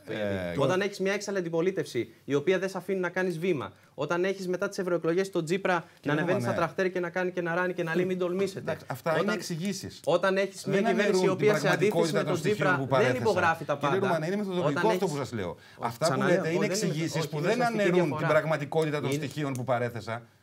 Καταλαβαίνετε. Εγώ δεν έχω δικαίωμα να εξηγήσω αυτά που λέτε στον κόσμο. Όχι, δεν έχετε, γιατί έχετε εξαντλήσει το χρόνο σας και ήδη μιλάτε 15 λεπτά και περιμένει ο κύριος Καρκατσούλης. Εγώ απλά λέω με μία φράση, λοιπόν, ούτε ένα δευτερόλεπτο, ότι ο κόσμος βλέπει τη διαφορά μεταξύ αυτού που τα υπογράφει όλα πολύ εύκολα και είναι το καλύτερο παιδί των δανειστών και αυτού που μπορεί να μην τα υπογράφει όλα, αλλά έχει αποτέλεσμα. Και μην έχετε παράπονο, είπατε και όλο το πρόγραμμα του κ. Μητσοτάκη για τους φόρους και τα λοιπά. Το είπατε χωρίς παρέμβαση ούτε από εμένα ούτε από τους συνομιλητές σας. Και όλες τις θέσεις που λέτε. Επιτρέψτε μου και εμένα να παραθέτω ρεπορτάζ. Εγώ κάνω ρεπορτάζ, δεν κάνω άποψη. Είναι άλλη δουλειά η δική μου και άλλη δουλειά η δική σας. Κύριε Καρκατσούλη, κοιτάξτε, εγώ νομίζω ότι το πιο θλιβερό πράγμα όλων αυτών των χρόνων. Και μπορεί να μιλήσει κανείς για τις διαφοροποιήσεις. Εγώ προφανώς θεωρώ ότι η χειρότερη από τις μνημονιακές κυβερνήσεις είναι η κυβέρνηση του κυρίου Τσίπρα. Αλλά το χειρότερο πράγμα για τη χώρα είναι ότι 3 στόχους είχαν αυτά τα μνημόνια και εγώ θεωρώ ότι είναι κάτι που πρέπει να το λέμε με πολύ δυνατή φωνή. Είναι κακά τα μνημόνια. Ήταν βατερλό για την Ελλάδα τα μνημόνια. Δηλαδή, αν με ρωτάτε αν θέλω να. Προφανώς θέλω να φύγω. Απλώς δεν πιστεύω ότι αυτό μπορεί να γίνει με μια πολιτική σαν αυτή που εφαρμόζει ο κύριος Τσίπρας, ο οποίος λέει: δεν πειράζει, θα τα κάνω όλα, αλλά θα φύγω. Κάποια στιγμή θα με αφήσουν και θα φύγω. Πάτε να μπείτε στην ουσιαστική συζήτηση, κατά την άποψή μου. Τώρα, έχει 3 πράγματα δεν είχαν τα μνημόνια. 3 στόχους. Έτσι. Και πείτε μου λοιπόν, το μεν πρώτο επέτυχαν απολύτως. Τη δημοσιονομική ισορροπία, την προσαρμογή, ό,τι θέλετε. Αυτό το πετύχαμε και με το παραπάνω. Ωραία. Το πώς το πετύχαμε είναι άλλη ιστορία. Έτσι, δηλαδή ότι πεθάναμε όλοι και τα λοιπά, τι χάσαμε. Το είπε ο κύριος Παπαδόπουλος. Εντάξει. Λοιπόν, προσέξτε, εγώ δεν ξέρω αν υπάρχει κυβέρνηση η οποία θα χαίρεται και θα πει εγώ επαίρομαι γι' αυτό. Έτσι. Θα μπορούσε να πει ότι κοίταξε, είναι μια θλιβερή κατάσταση και ειδικά τα προηγούμενα κόμματα. Εγώ νομίζω ότι έχουν κάνει επαρκώς την αυτοκριτική του. Και το Πασόκ την έκανε την αυτοκριτική του. Και η Νέα Δημοκρατία δεν έχει κάνει αυτή την αυτοκριτική. Προφανώς φτάσαμε εκεί από λάθη και παραλήψεις αυτών. Αλλά τώρα να έχει μια κυβέρνηση σαν την κυβέρνηση του ΣΥΡΙΖΑ, έτσι, η οποία να χαίρεται. Χαίρονται. Γιατί λέει πάμε καλά. Πού ακριβώς πάμε καλά? Δηλαδή ότι πιάσαμε το παραπάνω. Υπεραπέδωση, η οικονομία η δική μας έχει υπεραπόδοση, κύριε Παπαδόπουλε. Η υπεραπόδοση είναι ότι πεθάνα. Αν και ο κύριος Παπαδόπουλος ανήκει σε εκείνους τους ελάχιστους, εγώ θέλω να το πω αυτό. Είναι προσωπική μου άποψη. Ο οποίος έχει πει σε κρίσιμες στιγμές 10 πράγματα που δεν τα λένε εύκολα από εκεί. Έτσι. Ένα. Το δεύτερο πράγμα. Πέτυχε το μνημόνιο στην ανάπτυξη. Πείτε μου, είδαμε εμείς ανάπτυξη. Λοιπόν, μη μου λέτε τώρα για το 2,4 και το 2,3, αφού θυμάστε τα περσινά πώς ήταν που πήγαμε στο 1,2. Από το 2,7. Εμείς ήμασταν, οι επίσημοι οργανισμοί ήταν αυτοί που έδιναν 2,4, 2,5. Ο κύριος Τσίπρας που έλεγε πρόσημο το 2 και ούτω καθεξής. Θλιβερά πράγματα είναι αυτά. Να είσαι 1,2. Όπως και για το 18 αναθεωρήθηκε. Συν λοιπόν το χειρότερο, κατά την προσωπική μου γνώμη, το χειρότερο πράγμα είναι οι διαρθρωτικές μεταρρυθμίσεις. Δεν έγινε τίποτα. Απόλυτη ατυχία. Αυτό που είπατε, ότι το μόνο που επιτεύχθηκε ήταν η δημοσιονομική στόχη. Αυτό ενδιαφέρει κυρίως τους δανειστές. Προφανώς, ναι. Το ερώτημα όμως, γιατί αυτό αφορά και την. Όχι ότι δεν έπρεπε να γίνει, καταλαβαίνετε. Έτσι. Το νοικοκύρεμα έπρεπε να γίνει και ίσως έπρεπε να γίνει και με άλλους τρόπους. Εδώ πέρα υπάρχει περιθώριο. Το ερώτημα όμως που αφορά την επόμενη μέρα είναι ακριβώς αυτό. Ότι έχει ακόμη και τώρα τη δυνατότητα η χώρα, σαν χώρα, να συζητήσει ένα άλλο πλαίσιο οικονομικής πολιτικής για μετά το μνημόνιο? Αυτή λοιπόν είναι η ερώτηση την οποία μας τη θέτουν και αυτοί προς εμάς. Έτσι, διότι σου λέει ότι κοίταξε να δεις, εγώ έχω 10. Εδώ όμως είναι μια κουβέντα η οποία είναι υποκριτική και προσχηματική. Όταν έρχεται τώρα με το σχέδιο ανάπτυξης, έτσι, το οποίο υποτίθεται έχει την έγκριση των δανειστών, δεν ξέρω κατά πόσο την έχει και που την έχει κτλ. Και ούτε πώς θα εξειδικευτεί. Πάντως αυτό που είδα εγώ, έτσι, δεν είναι σχέδιο ανάπτυξης. Τι να κάνουμε τώρα? Δηλαδή, ένα σχέδιο ανάπτυξης πρέπει, αν μη τι άλλο, να έχει μια κεντρική ιδέα, μια κεντρική πρόταση, να έχει ένα όραμα για αυτόν τον κόσμο που λέτε εσείς και να βγεις και να του πεις ότι κοίταξε να δεις. Εκεί θα πάω. Αυτό θα γίνω. Εγώ θα μπορούσα να σας το πω και διαφορετικά, ότι τα τελευταία χρόνια και την τριετία έχει αυξηθεί το δημόσιο χρέος. Τι πλεόνασμα συζητάμε όταν έχει αυξηθεί το δημόσιο χρέος? Αυτό, κοιτάξτε, αυτό είναι ένα τεράστιο κεφάλαιο. Αυτό που ενδιαφέρει τους δανειστές είναι δομικά να δημιουργηθεί ο μηχανισμός εκείνος ο οποίος θα παράγει υπερπλεονάσματα για δημοσιονομικές. Μισό λεπτό, κύριε Κουτζάνη. Ακόμη και αυτό. Ως προς το δικό του σκέλος, προφανώς, γιατί σου λέει τους έχουμε δανείσει 300 δις, θέλουμε να τα πάρουμε πίσω. Όμως θα φτάσουμε στην πρόταση που έχει καταθέσει κάποτε το κίνημα αλλαγής, ότι ας πάμε όλοι μαζί για να διαπραγματευτούμε. Αυτό ήθελα να πω, τώρα μου το πήρατε. Το πάτε. Αυτό ακριβώς θα έλεγα. Και προσέξτε, σε αυτό δεν ανταποκρίθηκε ο κ. Τσίπρας τότε που το λέγαμε. Συμφωνώ. Και την πρώτη βουλή, ο κ. Μεϊμαράκης, η κυρία Γεννηματά. Ήταν καθολική πρόταση όλων. Συμφωνώ. Το απέρριψε. Ακόμη και τώρα, δηλαδή, αυτό είναι διαρκώς αιτούμενο κατά την άποψή μου. Έχει όμως ένα ερώτημα το οποίο δεν το έχετε απαντήσει. Ότι εάν, υποθετικά, ενδεχομένως, μεθοδολογικά, παρότι πάνε και οι τρεις μαζί, πάλι τους το αρνηθούν οι εταίροι, οι δανειστές, το Βερολίνο. Τι κάνουμε τότε? Γιατί και ο Σαμαράς πήγε να διαπραγματευτεί, εγώ δεν θέλω να τον αδικώ, πήγε να διαπραγματευτεί ο Σαμαράς και το απέρριψαν. Το Ζάπιο δηλαδή, το πετάξαν άσχετα με το τι λέει μετά, ότι εφαρμόσαμε κτλ. Έκανε διαπραγμάτευση ο Σαμαράς. Το απέρριψαν. Ακούστε, εγώ δεν πιστεύω. Έκανε διαπραγμάτευση και το έφτασε στο όριο της ρήξης. Με λάθη, με παραλήψεις που του γίνονται κριτικοί και από μέσα και απ' έξω κτλ. Το απέρριψαν. Αν πάμε λοιπόν και οι τρεις και μας το ξανααπορρίψουν, γιατί έχουν ένα άλλο σχέδιο στο δικό τους μυαλό. Τι κάνουμε τότε? Ακούστε. Εγώ δεν θεωρώ ότι οι δανειστές, οι οποίοι είναι και εταίροι μας, δεν είναι ούτε ληστές ούτε το κοκλήφι, μακριά από μένα αυτά. Εγώ πιστεύω ότι το σχέδιό τους ήταν ελληματικό. Έτσι. Άρα λοιπόν τι πιστεύω? Ότι είναι χρέος δικό μας και της κυβέρνησης εν προκειμένου, η οποία ανέλαβε να τα κάνει όλα μόνη της. Άρα λοιπόν, να το πω σε εισαγωγικά, η κριτική, το ξύλο που πέφτει στην κυβέρνηση είναι γιατί δέχτηκε μόνη της να τα κάνει όλα και είπε: εγώ θα τα κάνω μόνος μου. Δεν απαντάτε όμως στο ερώτημα. Λέω λοιπόν ότι σε αυτή την κριτική στην κυβέρνηση. Ακούστε, εννοώ το εξής, ότι το σχέδιο που θα προτείνεις εσύ για το πώς θα πας την επόμενη μέρα, τι είδους ανάπτυξη έχεις, εάν αυτό δώσεις δείγματα γραφής ότι προχωράς, έτσι, τότε η συζήτηση για το χρέος γίνεται διαφορετική. Μην ξεχνάτε ότι υπάρχει στο τραπέζι και η πρόταση για τη σύνδεση με ρήτρα ανάπτυξης. Επειδή την ίδια ερώτηση την κάνω στους πολιτικούς εδώ και 8 χρόνια. Ότι εάν σου απορρίψουν την πρότασή σου που είναι σωστή, εμπεριστατωμένη κτλ., τι θα κάνεις? Η απάντηση είναι ότι δεν θα μου την απορρίψουν. Ακριβώς. Λοιπόν, το ίδιο μου έλεγε και ο Σαμαράς, γιατί του είχα κάνει επίσημες ερωτήσεις σε φόρα, ας πούμε, ως συντάκτης, έτσι, όχι ότι είχα κάτι ιδιαίτερο. Το ίδιο μου έλεγαν μετά και οι του ΣΥΡΙΖΑ, το ίδιο λέτε κι εσείς. Μα έχουμε σχέδιο, κύριε Κουτζάνη. Πήγαμε εμείς με σχέδιο. Είναι σχέδιο να λες ότι κοιτάξτε, το μόνο που έκανα, κόβω συντάξεις και μισθούς και ασφαλιστικές εισφορές. Είναι το μόνο που σου επιτρέπουν, όλα τα άλλα τα απορρίπτουν. Όχι, δεν συμφωνώ καθόλου. Η μείωση φόρων που σας είπα δεν είναι παράδειγμα αντίθετο σε αυτό που λέτε? Ένα στοιχείο, μια μονομερή ενέργεια έκανε που μείωσε το ΦΠΑ στην εστίαση για ένα περιορισμένο χρονικό διάστημα, κύριε Ρωμανέ. Εντάξει, δεν το υποτιμώ, αλλά αυτό είναι όλο και όλο. Δεν υπάρχει άλλη κυβέρνηση. Και το πλήρωσε και ο Σαμαράς με δυσπιστία από την πλευρά των εταίρων και ήταν και ένα από του λόγου. Αν θέλετε να σα πω, εγώ μου λέτε αυτό του κάνανε αντιπολίτευση κτλ. Όχι. Εκείνο έκανε και μονομερή ενέργεια και καλά έκανε κατά την άποψή μου, αλλά δεν μπόρεσε να πείσει τον Ντόμψεν. Εκείνος έκανε ανασχηματισμό και έβαλε μέσα τη λαϊκή δεξιά για να χαϊδέψει αυτιά και δεν το συγχώρησαν οι δανειστές. Το θεώρησαν τεκμήριο αναξιοπιστίας. Ξέρετε, το έχουμε καλύψει το ρεπορτάζ. Μα το ξέρω, το έχετε καλύψει. Γι' αυτό λοιπόν, και αυτά βαρύναν περισσότερο για να μην το κλείσουν τις αξιολογήσεις και όχι ο ΣΥΡΙΖΑ. Επειδή ξέρω ότι έχετε καλύψει το ρεπορτάζ, μου κάνει εντύπωση που δεν παραδέχεστε ότι είχες μια έξαλλη αντιπολίτευση που σήμερα ο ΣΥΡΙΖΑ δεν την έχει. Και αυτό δεν μπορεί να μην το παραδέχεται ο καθένας που μας βλέπει. Δεν έχει έξαλλη αντιπολίτευση. Δεν λέει θα ασκήσω μνημόνια. Κάθε μέρα η Νέα Δημοκρατία και όλο το σύστημα των μέσων που το ελέγχει. Λέει είναι ψεύτες, είναι κλέφτες, είναι αποτυχημένοι, είναι αποτελεσματικοί. Υπάρχει πιο έξαλλο μέσο διαπραγμάτευσης. Είναι το ίδιο επί ημερών ΣΥΡΙΖΑ ο Κυριάκος Μητσοτάκης να πηγαίνει να φέρνει επενδύσεις και να ζητάει να επενδύσει ο κόσμος. Και είναι το ίδιο σε αντίστοιχη περίπτωση με Σαμαρά, να έχει το ΣΥΡΙΖΑ να σου λέει θα σκίσω μνημόνια. Οι ξένοι είναι δυνατόν να μην το λάβουν αυτό υπόψη όταν ξέρουν ότι σε λίγους μήνες έχεις προεδρικές εκλογές. Δεν έχω άλλο χρόνο όμως. Το σενάριο των δανειστών ήταν η εσωτερική αποτίμηση της Ελλάδας και δεν ήταν λάθος, ήταν μια συνειδητή επιλογή που θεωρούσαν ότι μέσω αυτής της οδού μπορούσε να υπάρξει η ανάκαμψη της οικονομίας και η καλή πορεία για τη χώρα. Δεν επαληθεύθηκε ούτε το 2011 που έλεγαν ότι η χώρα θα έβγαινε στις αγορές. Δεν επαληθεύθηκε και στη συνέχεια και είδαμε όλα αυτά τα τραγικά αποτελέσματα με την αναγνώριση κιόλας από τον ίδιο τον Ντάισελμπλουμ ότι το σχέδιό τους ήταν για τους τραπεζίτες και όχι για τη χώρα. Το ζήτημα λοιπόν είναι για τη χώρα και για το λαό. Λοιπόν. Λένε, το ολιστικό στρατηγικό σχέδιο ανάπτυξης έχει κενά.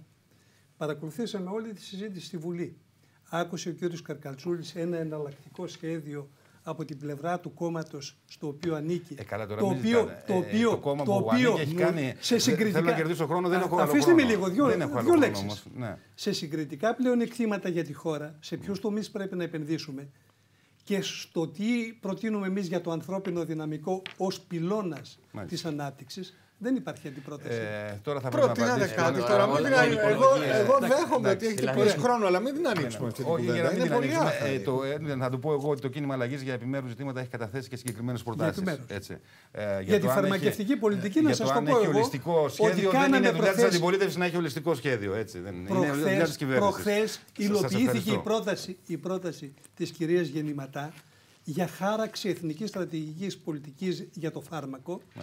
Και κάναμε ειδική σύσκεψη με παρουσία των κομμάτων στην αίθουσα του Υπουργείου Υγείας, όπου ακούσαμε και όλες τις εισηγήσεις από αρμόδιες αρχές. Είναι πάρα πολύ σημαντικό ότι ορισμένα ζητήματα υλοποιούνται.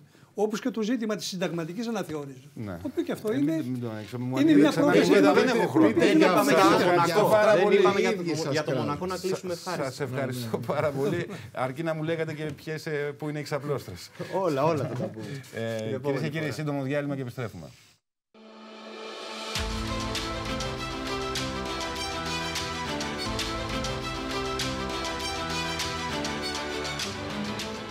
Επιστροφή στο στούντιο, κυρίες και κύριοι, επί του πιεστηρίου και μαζί μας ο κύριος Μανώλης Σφακιανάκης, γνωστός από το παρελθόν, αντιστράτηγος στην αποστρατεία πια, πρώην διοικητής της Υπηρεσίας Δίωξης Ηλεκτρονικού Εγκλήματος, όταν και το ηλεκτρονικό έγκλημα ήταν στα πρώτα του βήματα και είχατε κάνει και πολλές καλές δουλειές από ό,τι θυμάμαι. Σαν δημοσιογράφος, δεν θέλω να αποδώσω τίποτα. Οφείλω να πω ότι εγώ το άνοιξα, ήμουν ο πρώτος που πήγε. Ακριβώς. Έγινα 2, 3, 4, το άφησα με 140. Ικανά στελέχη. Τιμή για την Ευρώπη είναι η υπηρεσία μας αυτή τη στιγμή. Είναι μία από τις πρώτες υπηρεσίες του διαδικτύου στην Ευρώπη. Έφυγα leader Ευρώπης από την υπηρεσία αυτή. Και για τη χώρα μας είναι τιμή που υπάρχουν αυτοί εξωματικοί. Εμείς μάθαμε για το ηλεκτρονικό έγκλημα μέσα από την υπηρεσία που διευθύνατε τότε και θα σας ρωτήσω και σε ποιο σημείο είναι τώρα και πώς πρέπει να μπορούμε να προστατευτούμε από το ηλεκτρονικό έγκλημα και τι διάσταση έχει που την υποτιμούμε πολλές φορές. Αλλά απλά να προσθέσω και την υπόλοιπη ιδιότητα, γιατί έχετε και την νυν. Είσαστε ειδικός ερευνητής αναλυτής ηλεκτρονικών εγκλημάτων και επικεφαλής του CSI Institute, το Διεθνές Ινστιτούτο για την Κυβερνοασφάλεια. Το είπα ολόκληρο. Πολύ καλά. Πολύ καλά. Σας ευχαριστώ που είστε μαζί μας. Η κυρία Φωτεινή Δημοπούλου, δικηγόρος εξειδικευμένη και εκείνη στο ηλεκτρονικό έγκλημα. Καλησπέρα. Και ο κύριος Γιάννης Χατζηθεοδοσίου, πρόεδρος του Επαγγελματικού Επιμελητηρίου Αθήνας, που μπορεί να μην είναι εξειδικευμένος, αλλά είναι ευαισθητοποιημένος στα θέματα και του ηλεκτρονικού εγκλήματος και του ηλεκτρονικού εμπορίου, γιατί έχουμε ξανασυζητήσει. Γιατί άπτονται των επιχειρήσεων. Και ακριβώς με το Επαγγελματικό Επιμελητήριο έχει κάνει και κάποιες ειδικές εκδηλώσεις για την ευαισθητοποίηση. Εντάξει, νομίζω ξεκινάτε εσείς από το χώρο σας, τις επιχειρήσεις, αλλά φαντάζομαι ότι αυτό στην ουσία διαχέεται και στην κοινωνία. Σωστά το είπα, το έβαλα. Πάρα πολύ σωστά. Κάναμε και μέσα δύο εκδηλώσεις. Η μία με τον Μανώλη, τον κύριο Σφακιανάκη, ήταν εξαιρετική. Την παρακολούθησαν 3.000 άνθρωποι. Ήταν μέσα και από το είχαμε και live streaming. Όλη αυτή η υπόθεση αφορά κυρίως, επιτρέψτε αυτή τη στιγμή, τις επιχειρήσεις, γιατί οι επιχειρήσεις καλούνται να διαμορφώσουν το πλαίσιο. Για να εξηγήσουμε, αυτό είναι με την αλλαγή της χρήσης των στοιχείων μας. Έτσι. Ακριβώς. Σε ποιο σημείο είναι αυτό? Κοιτάξτε, μετά τις 25 του μήνα εννοείται πως με την εφαρμογή του νόμου. Προσαρμόστηκαν οι επιχειρήσεις, επειδή λέτε ότι αφορά κυρίως επιχειρήσεις, έχουν προσαρμοστεί οι επιχειρήσεις. Θα έλεγα ένα μεγάλο μέρος, αλλά είναι δύσκολο να πιστέψουμε στα σοβαρά ότι μέσα σε αυτές τις 5 μέρες έχει γίνει κάτι. Υπάρχει πολύ μεγάλος αριθμός που ακόμα δεν έχει προσαρμοστεί. Να ανοίξω μια παρένθεση, αν μου επιτρέπετε. Ο νόμος ο αντίστοιχος, ο ελληνικός, που θα πρέπει να δημιουργήσει τις προϋποθέσεις για το ποιες είναι οι εφαρμογές στο δημόσιο, δεν έχει ψηφιστεί. Άρα δεν έχουν ψηφιστεί και οι ποινές. Δηλαδή, αυτή τη στιγμή δεν υπάρχουν οι αντίστοιχες ποινές ψηφισμένες για τα λάθη αυτά. Σε ό,τι αφορά τις επιχειρήσεις, επειδή υπάρχει ένας τρομερός πανικός, μάλιστα να σας πω, ερχόμενος στην εκπομπή, δέχτηκα πολλά μηνύματα για το τι συμβαίνει, τι κάνουμε. Νομίζω ότι θα μας τα πει και πολύ καλύτερα ο κ. Φεγγιανάκης. Θα πρέπει να καταλάβουν όλοι, επιχειρήσεις είτε ελεύθεροι επαγγελματίες, ότι αυτό που λέμε συνήθως σαν επιμελητήριο, τα δύο πράγματα τα σημαντικά. Ο νόμος χτυπάει την δολιοφθορά όταν εσύ προσπαθείς να διαφθείρεις ένα πρόσωπο μεταφέροντας ειδήσεις που τον αφορούν, προσωπικά δεδομένα προς τα έξω, ή όταν εσύ εμπορεύεσαι τα στοιχεία των πελατών σου. Τα υπόλοιπα έχω την αίσθηση, και όχι έχω την αίσθηση, υπάρχει έκφραση του Υπουργού, θα υπάρχει ένα διάστημα προσαρμογής, το οποίο πιστεύουμε θα κρατήσει μέχρι το τέλος του χρόνου, που πρέπει να γίνει. Όμως νόμος ο οποίος χτύπαγε αυτά τα δύο φαινόμενα προϋπήρχε. Απλά σήμερα είναι πανευρωπαϊκός. Αυτό πρέπει να ηρεμήσουμε, κύριε Κουτζάνη, τις επιχειρήσεις, είναι ότι αυτός ο πανικός που υπάρχει αυτό το διάστημα να καταναγιάσει λίγο. Νομίζω ότι όλοι καταλαβαίνουν ότι το τι είναι αυτό που πρέπει να αποφύγεις, θα πρέπει να το έχεις καταλάβει, το ξέρεις και δεν πρέπει να το κάνεις. Και τέλος να πούμε σε αυτή την πρώτη φάση ότι μιλάνε όλοι για πιστοποίηση. Πιστοποίηση δεν υπάρχει. Πιστοποίηση είναι η γνώση. Μάλιστα. Εγώ να πω μια είδηση ότι υπήρξε συμφωνία τελικά για το σχηματισμό κυβέρνησης στην Ιταλία των 5 αστέρων με την Λέγκα.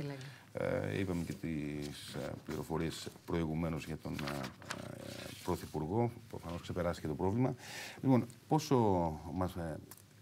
γιατί αυτή η αλλαγή όσον αφορά τα στοιχεία μας που καταγράφονται, κύριε Σακιανάκη? Ότι η Ευρώπη αποφάσισε πριν 2 χρόνια να αλλάξει το πλαίσιο και να μπούμε σε μια νέα κουλτούρα. Η κουλτούρα αυτή ονομάζεται GDPR. Η κουλτούρα αυτή έχει να κάνει με προσωπικά δεδομένα και μόνο. Κάποιοι δεν γνωρίζουν τι κάνει ο νόμος GDPR. Με 2 λέξεις θα σας πω ότι αφορά μόνο τα προσωπικά δεδομένα. Έτσι λοιπόν, όσοι έχουν εταιρείες που έχουν πελάτες εταιρείες μόνο, δεν έχουν καμία σχέση με το νέο νομοθετικό πλαίσιο. Έτσι λοιπόν, αλλάζει η κουλτούρα όλης της Ευρώπης. Κάποιοι νομίζουν ότι είναι ένα ακόμα πιστοποιητικό που πρέπει να πάρουν και τελειώσανε, κάνουν μεγάλο λάθος. Εδώ αρχίζει μια μεγάλη ιστορία που θα γίνει σε όλη την Ευρώπη και έχει να κάνει με την εφαρμογή αυτού του κανονισμού. Κάποιοι νομίζουν ότι θα περάσουν άβρεχτοι από αυτή τη διαδικασία. Είναι λάθος. Γιατί θα μας εποπτεύουν οι ξένοι αλλοδαποί που έρχονται στη χώρα μας, οι αλλοδαποί τουρίστες που έρχονται, έχουν δικαίωμα από τον κανονισμό, γιατί είναι ευρωπαϊκός, να κάνουν καταγγελίες και να πέφτουν τα πρόστιμα βροχή. Με λίγα λόγια, είναι κανόνας και είναι πλέον, θα γίνει άμεσα, σύμφωνα με τις πληροφορίες που έχω, πολλοί τουριστικοί πράκτορες έχουν την αμεσότητα και βλέπουν ότι οι ξένοι είναι απαιτητικοί. Με λίγα λόγια, θα ζητάνε απαιτητικά να εφαρμόζεται ο κανονισμός και εφόσον υπάρχουν κενά, υπάρχουν και καταγγελίες που στο κομμάτι αυτό οφείλω να πω ότι πρέπει να είμαστε πολύ προσεκτικοί γιατί δεν ξέρουμε πού θα ξεσπάσουν. Μάλιστα. Όχι, τον ακούμε με πολύ προσοχή. Όταν λέμε καταγγελίες, τι καταγγελίες δηλαδή? Εγώ σας ρωτάω από άγνοια, κύριε Σφακιανάκη, γιατί και πολλά πολλοί κόσμος, όχι εσείς αυτή τη στιγμή. Έχουμε μεγάλη άγνοια σε αυτά. Ο κόσμος, θα ξέρετε κάτι, ότι ο ευρωπαϊκός κανονισμός, ο οποίος αφορά και τη χώρα μας, γιατί κάποιοι νόμιζαν ότι είναι ακόμα ένα μέτρο που το έχει βγάλει η κυβέρνηση. Είναι λάθος. Δεν το έβγαλε η κυβέρνηση για να περιφόρους από τον κόσμο. Είναι ένας νόμος της Ευρώπης που έχει έλθει και στη χώρα μας. Είμαστε μια ευρωπαϊκή χώρα που είτε θέλουμε είτε όχι θα εφαρμοστεί. Και από 25 Μαΐου όποιος δεν τον εφαρμόζει αυτό τον κανονισμό παύλα νόμο, έχει κυρώσεις διοικητικές μέχρι τώρα. Ποινικές δεν έχουν έλθει. Έτσι, ο κανονισμός αφορά όποιος, θα σας πω ένα απλό παράδειγμα για να καταλάβει ο κόσμος. Εάν σας έπαιρναν τηλέφωνο 2-3 η ώρα, 4, σας έλεγαν: έχουμε ένα ωραίο πρόγραμμα από την τάδε εταιρεία, παρακαλώ πάρτε το. Αυτό πλέον απαγορεύεται. Θα πρέπει να έχετε συνενέσει. Εάν δεν υπάρχει γραπτή συνένεση. Αυτά τα κόλπα που κάνουν, ας πούμε, κανένα 2 εταιρείες οι οποίες σου λένε μπες και παίξε στο τάδε παιχνίδι και όταν μπαίνεις αρχίζει μετά η χρέωση και μόνο που σου στέλνουν μηνύματα και δεν μπορείς να το αποφύγεις. Η μία είναι η Ισοπάντου και δεν ξέρω, υπάρχει και μια άλλη, θα το αντιμετωπίσουμε. Όλα αυτά... Γιατί υπάρχει πολλοί κόσμος που έχει καεί εκεί. Θα ξέρετε κάτι, ότι όλα αυτά είναι μέσα στο πλαίσιο. Και προσωπικά, ας πούμε, επειδή έπαιζαν τα παιδιά μου που νόμιζα ότι είναι έτσι, δεν είχαν μετά πώς να ξεφύγουν. Τους έτρωχε τις μονάδες από το καρτοκίνητό τους. Θα ξέρετε κάτι, υπάρχουν αγγελίες, σου λέει βάλει το τηλέφωνο σου, να μάθεις πότε θα πεθάνεις. Είναι δυνατόν να βάλεις τον αριθμό του κινητού σου να σου στείλει μήνυμα θα πεθάνεις. Μετά σε πεθαίνουν σε χρεώσεις. Ναι, ακριβώς αυτό είναι. Λοιπόν, αυτά θα αντιμετωπιστούν. Βέβαια, θα αντιμετωπιστούν και πιστεύω ότι είτε θέλουμε είτε όχι είναι κανόνας Ευρώπης. Επειδή αυτά δουλεύουν και μέσα από τους κεντρικούς παρόχους, τις μεγάλες εταιρείες αυτές. Οι πάροχοι δεν φέρνουν καμία ευθύνη, να ξέρετε. Γιατί το λέμε αυτό. Γιατί υπογράφει ο πάροχος με τον με τη χ εταιρεία, όπου η εταιρεία ευθύνεται για τους κανόνες αυτούς. Δεν μπορεί να ελέγξει ο πάροχος στην εταιρεία τι κάνει η εταιρεία. Άρα εσείς μπορείτε να κάνετε καταγγελία επίσημη και θα τιμωρηθεί η εταιρεία και οι άνθρωποι της, όχι ο πάροχος. Βασικά, εγώ θέλω να μην πληρώνω, να μην πληρώσω τον επόμενο μήνα. Μπορείτε να πάρετε στο τμήμα εξυπηρέτησης πελατών, και αυτό το λέω προς όλους που μας ακούν απόψε, εφόσον έχουν χρεώσεις. Έχει καεί κόσμος από αυτή την ιστορία. Έχει καεί πολλοί κόσμος και το ξέρω πάρα πολύ. Και τα μεταψήφια είναι πολλά ζευγάρια έχουν χωρίσει. Έρχεται ένα μήνυμα και λέει: Γεια σου, είμαι η Μαρίνα. Χθες το βράδυ σε είδα στον μπαρ και ήσουν κάπου σκεπτικός. Μάλιστα. Ναι. Να είσαι και νιόπαντρος και να είσαι και η γυναίκα σου ζηλεύει. Ότι και ο άντρας σας ζηλεύει και παλιότερος να είσαι δεν το συγχωρεί. Ναι, δεν το συγχωρεί και αρχίζουν τα άσχημα. Και αυτό τι είναι? Αυτό θέλει να σου πάρει μονάδες, να πάρεις πίσω τηλέφωνο, να αρχίσει μια επικοινωνία και σου παίρνουν τις μονάδες. Άρα το παιδάκι σου, άμα έχει βάλει 20 ευρώ στο κινητό του, μέσα σε χρόνο ντετέ του τα έχουν πάρει. Ωραία. Όταν αυτό γίνεται, θα γίνει το πρώτο μήνα, δεν θα το γλιτώσει κανείς. Τουλάχιστον τι μπορούν να κάνουν για να μην γίνει και δεύτερο μήνα και τρίτο? Θα ξέρετε ότι πρέπει να το δηλώσεις. Δηλαδή πρέπει να επικοινωνήσεις με την εταιρεία σου και αρχικά σου κόβει όλα τα μεταψήφια. Η εταιρεία με δικιά σου δήλωση μπορεί να σου κόψει τα μεταψήφια. Άρα με λίγα λόγια να μην χρεώνεσαι. Επίσης, εάν δεις χρεώσεις που δεν αναγνωρίζεις, οι εταιρείες τις παίρνουν πίσω. Εγώ έχω δει πολλές καταγγελίες που κάνουν. Είναι υποχρεωμένες. Αυτή τη στιγμή όμως θα ξέρετε ότι άμα γίνει καταγγελία άμεσα, κατευθείαν σου αφαιρούν τη χρέωση. Υπάρχει μια σωστή πολιτική εκ μέρους των εταιριών και οφείλουμε να το ομολογήσουμε. Αν ήταν φάουλ, πιστέψτε μου ότι εγώ θα το έλεγα. Ναι, το πιστεύω. Γι' αυτό σας ρωτάω σαν πιο ειδικό. Στο CSI έρχονται καταγγελίες. Και κυρίως στον κόσμο για να ξέρει τι να κάνει. Δηλαδή να μην είναι σε απόγνωση. Ο κόσμος οφείλει αυτοί που έχουν τα προβλήματα να αφαιρέσουν τα πενταψήφια από τα κινητά τους. Το πρώτο πράγμα που κάνει ο κόσμος. Και το δεύτερο είναι, εφόσον βλέπουν κλήσεις που δεν ξέρουν, κατευθείαν δηλώνουν τον αριθμό στο τμήμα εξυπηρέτησης πελατών της εταιρείας και η εταιρεία οφείλει να το βγάλει άμεσα. Όπως το κάνει. Για να κάνουν κάποιες ενέργειες πριν φτάσουν στην κυρία Δημοπούλου. Πώς πάει το ηλεκτρονικό έγκλημα και. Το ηλεκτρονικό έγκλημα δυστυχώς. Δεν λέω ότι θα είναι ένας κλάδος που θα αναπτυχθεί για εσάς τους δικηγόρους. Δυστυχώς το ηλεκτρονικό έγκλημα στην εποχή που ζούμε έχει την τιμητική του. Και αυτό γιατί πρέπει να αντιληφθούμε ότι στο διαδίκτυο η εγκληματικότητα είναι ίδια, ίσως και χειρότερη, σε σχέση με τον πραγματικό κόσμο. Όταν το αντιληφθούμε αυτό, τότε θα ψάξουμε να βρούμε τι πρέπει να κάνουμε για να προστατευτούμε. Αυτή τη στιγμή, σε επίπεδο ελληνικής ένομης τάξης, καλπάζουν οι ηλεκτρονικές απάτες. Οι εταιρείες που πέφτουν θύματα απάτης, και όταν λέμε θύματα απάτης δεν εννοούμε ότι ένας αντισυμβαλόμενος τους εξαπατά και παίρνει χρήματα.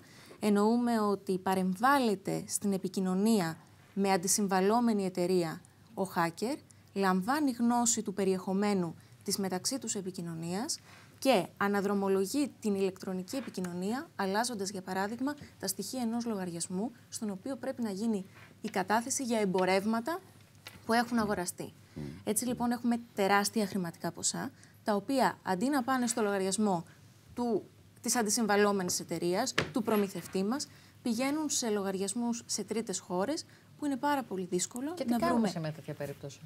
Σε μια τέτοια περίπτωση προσπαθούμε να ακολουθήσουμε τα ηλεκτρονικά ίχνη και να δούμε κατά πόσο μπορούν να μας οδηγήσουν στην ταυτοποίηση του φυσικού προσώπου.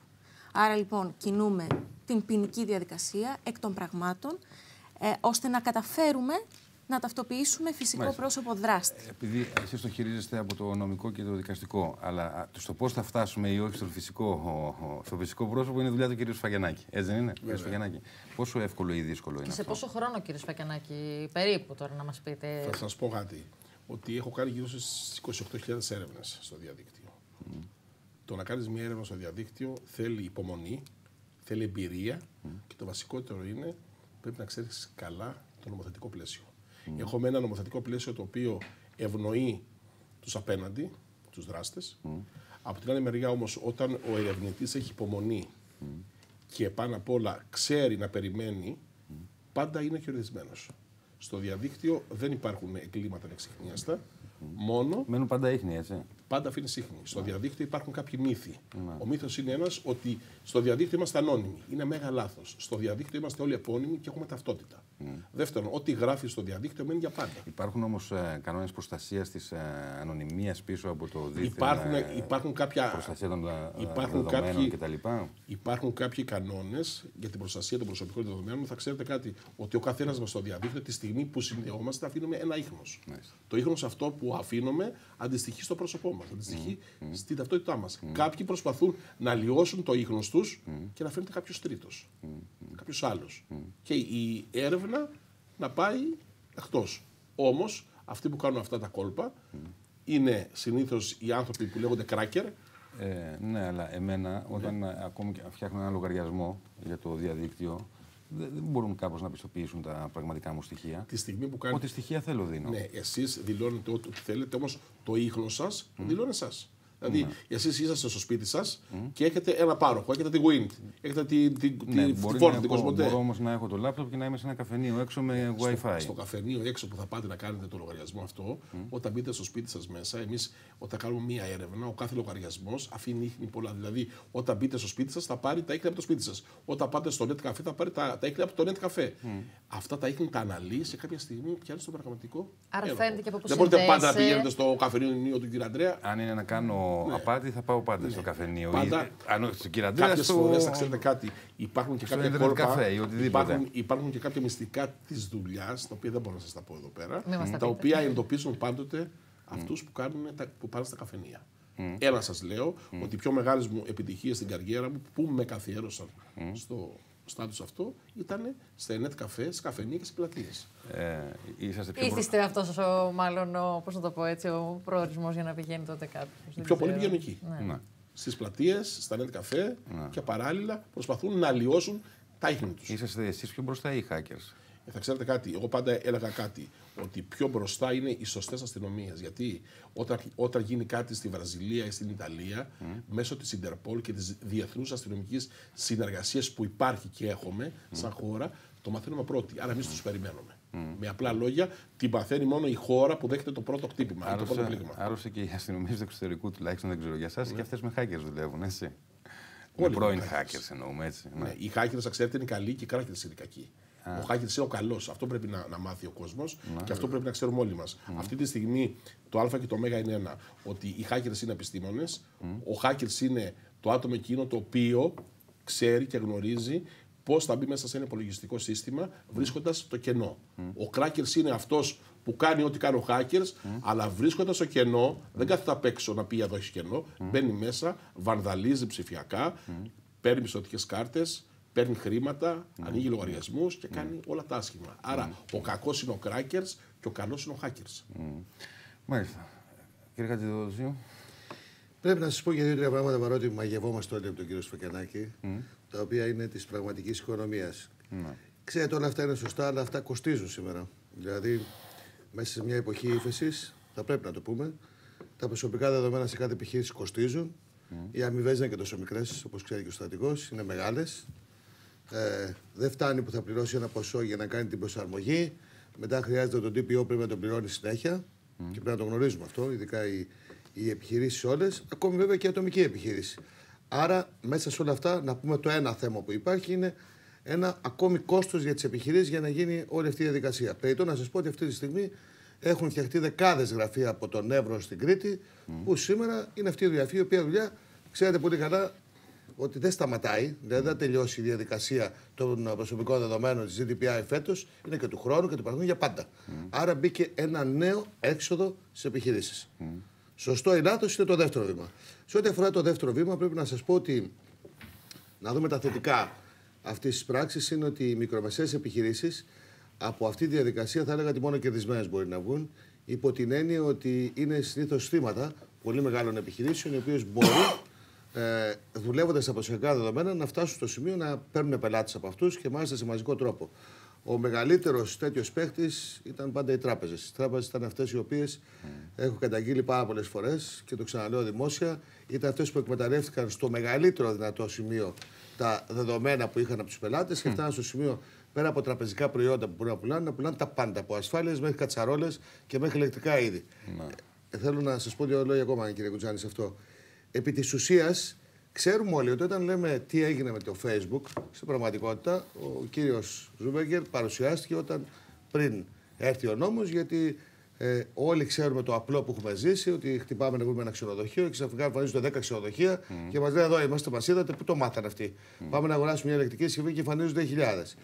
Τη στιγμή δε την οποία το ηλεκτρονικό εμπόριο στην Ελλάδα ξεπέρασε τα 5,5 δις το 2017, και μπαίνουμε σε διαδικασία, νομίζω ότι υπάρχει μεγαλύτερη προστασία των μικρομεσαίων επιχειρήσεων στο διενεκές, ανεξάρτητα από το σημερινό κόστος.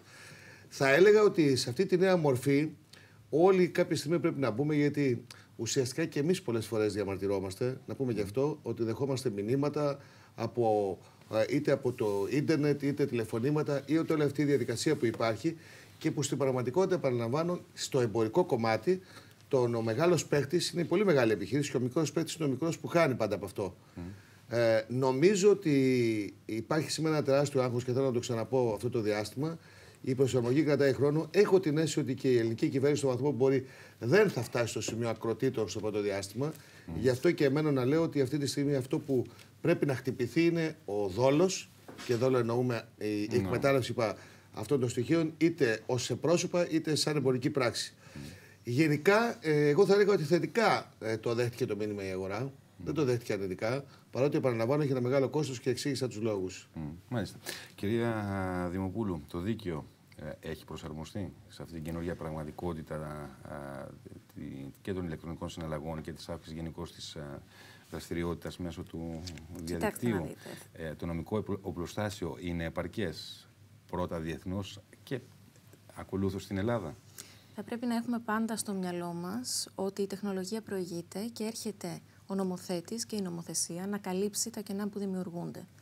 Είναι να αποτυπώσει μια καινούργια κατάσταση. Ακριβώς. Δεν είναι ανάγκη να υπάρχει κενό όταν δημιουργείται μια καινούργια κατάσταση. Διότι να πούμε ότι και για τα προσωπικά δεδομένα δεν είναι η πρώτη φορά που θεσπίζεται νομοθεσία. Για την προστασία τους. Για την προστασία τους. Υπάρχει ήδη δειλά-δειλά από το 1981 σε επίπεδο προστασίας ιδιωτικότητας και ήδη επίσημα από το 1995 με την Ευρωπαϊκή Οδηγία που ενσωματώθηκε στην Ελλάδα το 1997 με τον νόμο που εξακολουθεί να ισχύει ακόμα και σήμερα. Και έχουμε μόλις το 2016 ένα νέο κανονισμό που έρχεται να ανατρέψει, μάλλον να αλλάξει την νοοτροπία με την οποία αντιμετωπίζουμε την επεξεργασία των προσωπικών δεδομένων. Να διευκρινίσουμε στο σημείο αυτό το εξής. Έχουμε έναν ευρωπαϊκό κανονισμό που είναι αμέσου εφαρμογής, που σημαίνει ότι ο ελληνικός νόμος ναι μεν θα ψηφιστεί, αλλά δεν είναι προαπαιτούμενο για την ισχύ του κανονισμού. Ο ελληνικός νόμος θα έρθει να εξειδικεύσει σε κάποια σημεία τον κανονισμό, εκεί που ο ίδιος ο κανονισμός το επιτρέπει, και να προβλέψει, να ενσωματώσει την οδηγία για την επεξεργασία προσωπικών δεδομένων σε ποινικές υποθέσεις, που είναι η επόμενη της ψήφισης του κανονισμού, η 680 του 2016, και να προβλέψει ποινικές διατάξεις, τις οποίες δεν προβλέπει ο κανονισμός. Προβλέπει διοικητικές κυρώσεις, τα γνωστά μεγάλα πρόστιμα που όλοι ακούμε, και αστικές αξιώσεις, τις οποίες μπορεί να γύρει το υποκείμενο. Να πω κάτι συγκεκριμένο. Είσαι στο Facebook, έχεις ένα λογαριασμό στο Facebook. Εάν θέλεις να ανεβάσεις μια φωτογραφία, σου λέει ότι δώσε μου δικαίωμα πρόσβασης σε όλο το φωτογραφικό αρχείο. Αλλά επειδή το ζητάει και απαντάς θετικά, είναι μετά καλυμμένο να έχει πρόσβαση σε όλο το φωτογραφικό αρχείο, έτσι δεν είναι? Έχεις αποδεχθεί ότι το υλικό είναι και δικό σου και δικό τους. Έχεις κάνει αποδοχή, το έχεις υπογράψει ηλεκτρονικά. Αυτό ισχύει. Άρα, με απλά λόγια, ο Ζούκεμπεργκ είναι μέσα στην νομιμότητα. Στο κομμάτι αυτό βέβαια. Γιατί δεν μπορεί μετά να τα πουλάει αυτά που σου έχει πάρει. Γιατί έχω συνενέσει να μπει, ας πούμε, και να έχει. Έχουμε συνενέσει σε όλα. Να μας παίρνουν τα στοιχεία μας. Είναι μερικοί απρόσεκτοι, οι οποίοι μετά μπορούν να δουν τον εαυτό τους στο διαδίκτυο να κάνει διάφορα πράγματα. Και αυτό είναι μια καθημερινότητα που λέτε. Η ταινία του Sex Tape που ήταν έτσι, έχει γίνει και πραγματικότητα. Και έχουμε καθημερινά θέματα τα οποία αφορούν και ένα μεγάλο θέμα, το οποίο είναι η εκδικητική πορνογραφία. Που με πολλά νέα κορίτσια αυτή τη στιγμή είναι με ψυχοφάρμακα. Ναι, αυτό είναι και από τις περιπτώσεις αυτές. Δηλαδή, αυτή τη στιγμή τι γίνεται. Κάποιος έχει μια σχέση, τη σχέση αυτή την γράφει, ερωτικές στιγμές είναι στη μόδα πλέον να γράφονται και στη συνέχεια όταν χωρίσει τα βγάζει όλα στον αέρα. Για να την εκδικηθεί. Μάλιστα. Και έχουμε πολλά περιστατικά. Το αντίστροφο υπάρχει, να έχει βγάλει γυναίκα για να εκδικηθεί. Κανένα όμως. Εντάξει, λογική πάντως η ερώτηση, έτσι. Ναι, είναι πολύ λογική και θα ξέρετε κάτι άλλο. Ότι θα σας πω ένα περιστατικό με μια κοπέλα η οποία αξίζει να το πούμε, έδινε το διδακτορικό της την παραμονή το βράδυ. Ο φίλος της, επειδή είχαν μαλώσει, έδωσε κασέτες, έστειλε σε email στους καθηγητές που την επόμενη μέρα θα την εξέταζαν. Και όταν πάει την επόμενη μέρα να εξεταστεί, της λέει οι καθηγητές, εσείς εδώ. Καταλαβαίνετε μετά. Νοσηλεύτηκε δεν ξέρω πόσους μήνες σε νοσοκομείο και τώρα είναι με κατάθλιψη. Θα μπορούσε να κάνει προσφύγη και να την κερδίσει. Κοιτάξτε να δείτε. Όταν μιλάμε για αλλαγή νοοτροπίας. Επειδή είναι συνενετικό. Προσέξτε. Όταν μιλάμε για αλλαγή νοοτροπίας, την οποία φέρνει ο κανονισμός, δεν εννοούμε μόνο να αλλάξουν νοοτροπία αυτοί που επεξεργάζονται τα δεδομένα μας, αλλά και εμείς ως υποκείμενα να υποψιαστούμε λίγο τι πρέπει να προσέχουμε. Ναι, αλλά εγώ ρώτησα συγκεκριμένα. Επειδή τέτοια περιστατικά θα έχουν, μπορεί να προσφύγει και να το κερδίσει. Βεβαίως, μπορεί να κινηθεί δικαστικά. Γιατί αυτό, εάν υπάρξει μια τέτοια καταδίκη και μάλιστα σκληρή και αυστηρή, θα λειτουργήσει μετά σαν αλλαγή νοοτροπίας και για τους υπόλοιπους που θα σκέφτονται να το κάνουν. Σε επίπεδο Ευρωπαϊκής Ένωσης υπάρχουν καταδίκες και από άλλα κράτη-μέλη. Αλλά θα πρέπει πρώτα να γνωρίζουμε τα δικαιώματά μας ώστε να τα ασκούμε στη συνέχεια. Και να υπάρχει βέβαια και μια δικαιοσύνη που να γνωρίζει καλά την νομοθεσία. Διότι δεν μιλάμε για την συνήθη νομοθεσία, τον αστικό κώδικα ή τον ποινικό κώδικα. Μιλάμε για ειδικούς νόμους, είτε περί προσωπικών δεδομένων, είτε περί ηλεκτρονικού εγκλήματος, που θα πρέπει και η δικαστική εξουσία να τους γνωρίζει καλά, ώστε να τους εφαρμόσει σωστά. Μάλιστα. Κύριε Σφακιανάκη, ανήλικοι. Και ενήλικες επίσης. Ποιοι είναι πιο εθισμένοι, εγώ ήθελα να ρωτήσω. Στο διαδίκτυο. Εγώ λέω κάτι.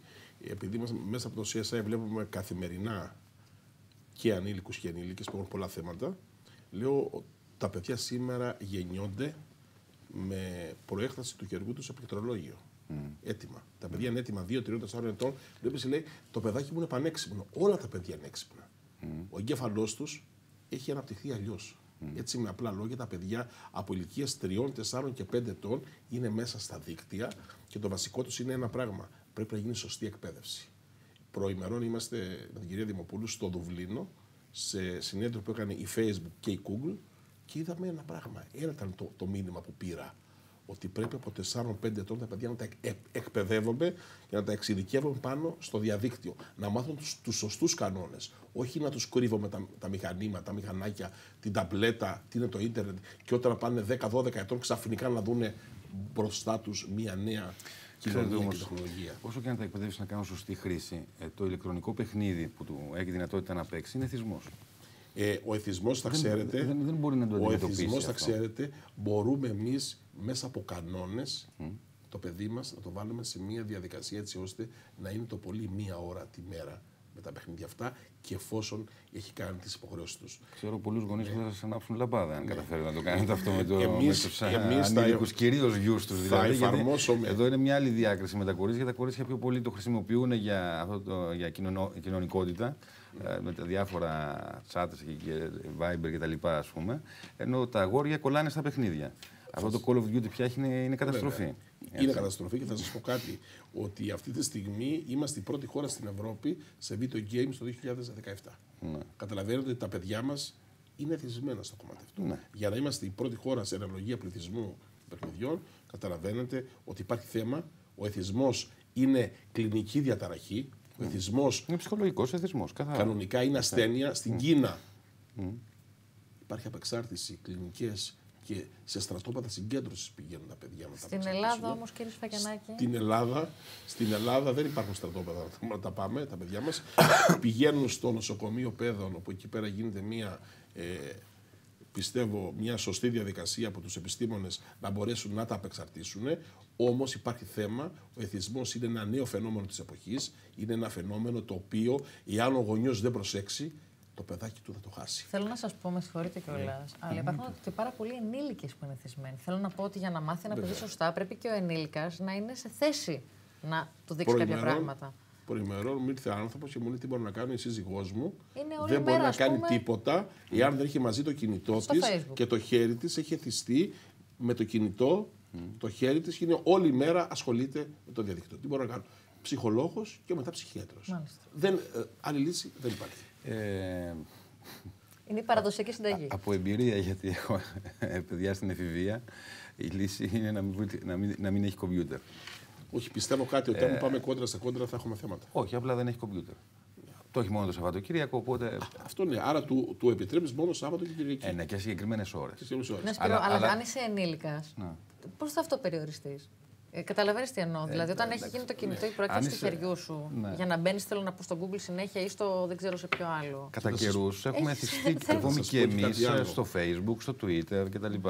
Αλλά κάποιοι απεξαρτούνται, μάλλον ξεφεύγουν, ενώ κάποιοι παραμένουν για. Τη γενιά αυτή που ζούμε τη λένε η γενιά του αντίχειρα. Κάνουν τα χέρια έτσι όλοι. Τώρα που θα πάτε στα νησιά το καλοκαίρι, διακοπές, άνεση. Ξαπλώστρα και όλα τα συναφή, βλέπετε ζευγαράκια κάθονται και δεν μιλάνε. Είναι έτσι. Αυτό προσέξτε το όλοι που μας ακούνε απόψε. Αυτό έχει γίνει πολλές φορές.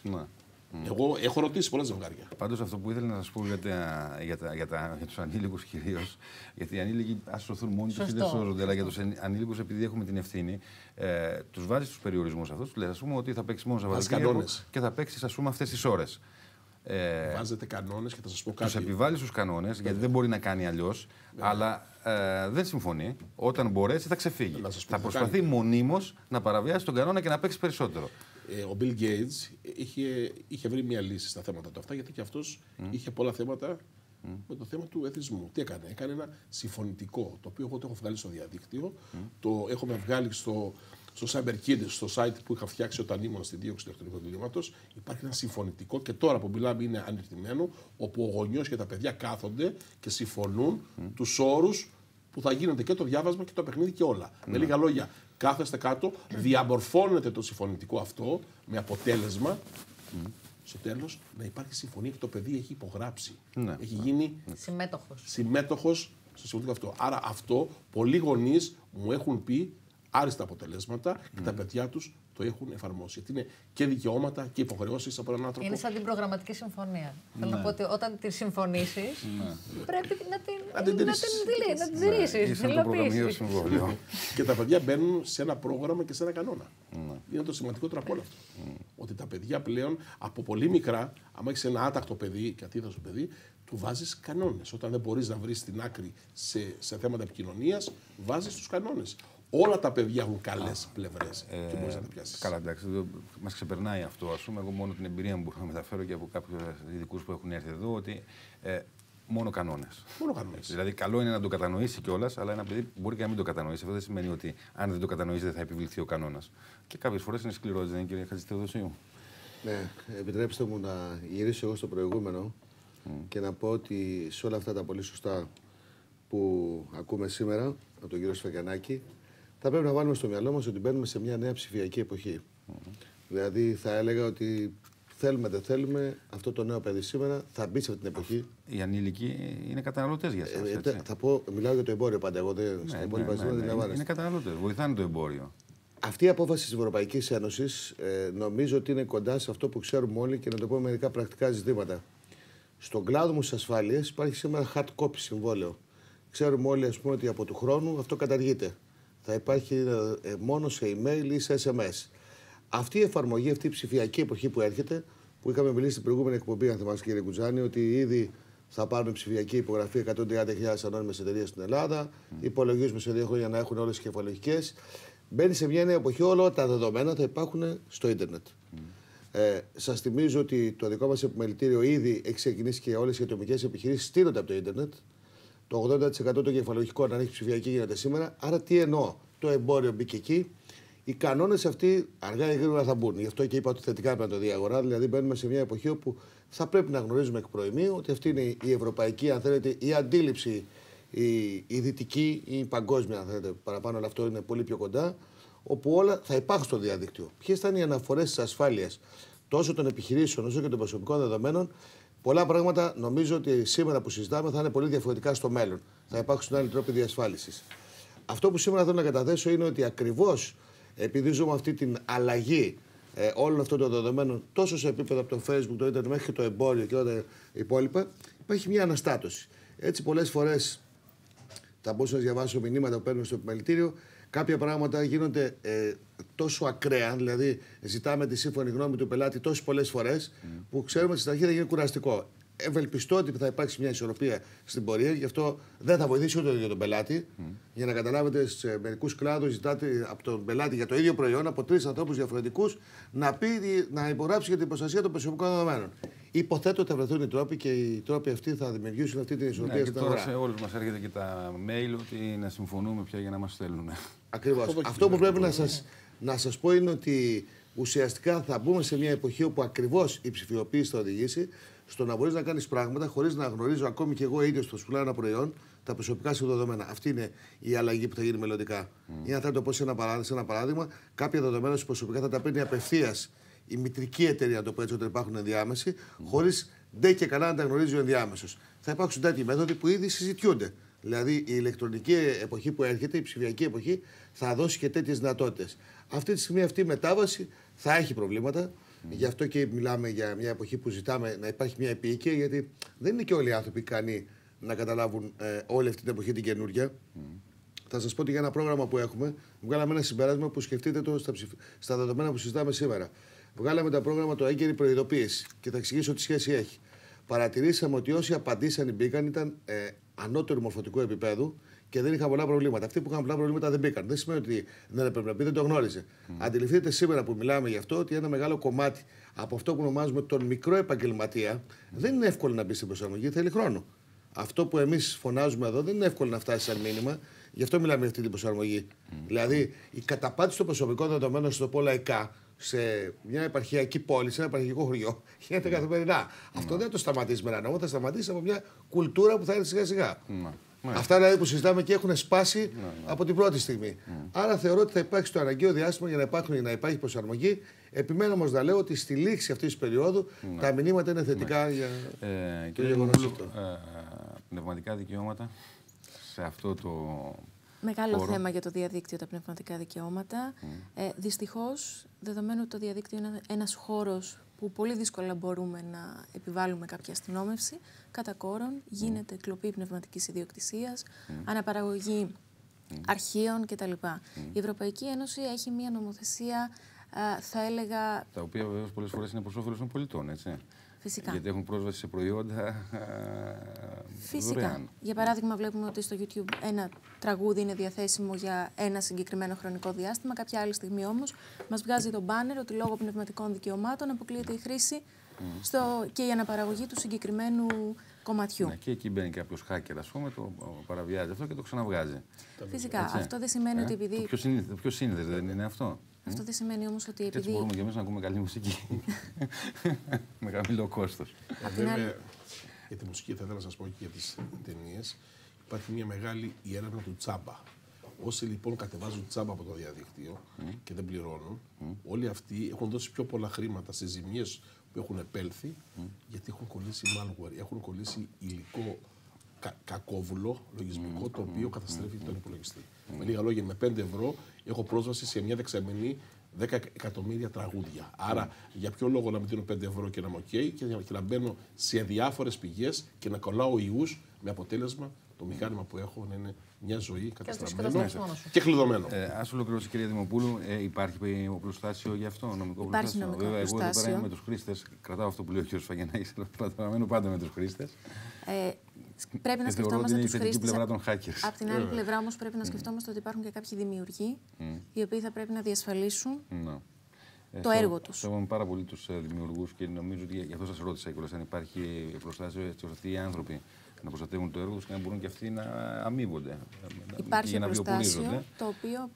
Δεν με νοιάζει για τις μεγάλες εταιρείες. Ο Ζούκεμπεργκ ας γίνει και λίγο πιο φτωχός. Δεν με νοιάζει.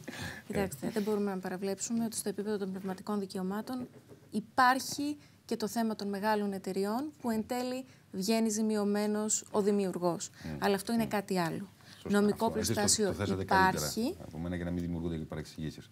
Δεν οθούμε σε παραβατικότητα κανέναν. Το αντίθετο. Νομικό πλαίσιο υπάρχει και σε επίπεδο αστικού και σε επίπεδο ποινικού δικαίου, το οποίο, αν ασκηθεί σωστά, μπορεί να αποτρέψει παραβιάσεις. Βεβαίως, στο πίσω μέρος του μυαλού μας, να έχουμε πάντα ότι μιλάμε για το διαδίκτυο, όπου και το να κλείσω μία τρύπα δεν σημαίνει ότι δεν ανοίγει μία άλλη και ότι μπορώ να ελέγξω στο σύνολό τους τις παραβιάσεις που υφίσταμαι στα δικαιώματά μου. Γίνεται να κλείσουν όλες οι τρύπες, κύριε Σφαγιανάκη? Όχι, βέβαια. Με τίποτα. Θα σας πω κάτι. Είναι χαόδες. Είναι χαόδες και θα σας πω κάτι για να ακούσουν όλοι οι επιχειρηματίες. Ο Ρόμπερτ Μιούλερ, ο διοικητής του FBI, φίλος, το 2012 είχε πει κάτι. Υπάρχουν δύο τύποι εταιριών. Οι εταιρείες που έχουν χακευθεί και οι εταιρείες που θα χακευθούν. Άρα καμία δεν θα μείνει χωρίς hacking. Εγώ μια ερώτηση θέλω να κάνω τελευταία. Με το Twitter τι γίνεται? Το Twitter είναι κάπως πιο, ας πούμε, έτσι, βατή η κατάσταση? Το Twitter, θα ξέρετε κάτι, είναι ένας τρόπος έκφρασης. Η Twitter είναι μια εταιρεία που έχει μια δικιά της κουλτούρα. Είναι μια εταιρεία η οποία στην αρχή κάπου της νόμπαραν κάποιοι, αυτή τη στιγμή έχει ξεφύγει και πάει πάρα πολύ καλά. Και πιστεύω ότι το Twitter έχει γίνει μέρος της ζωής μας.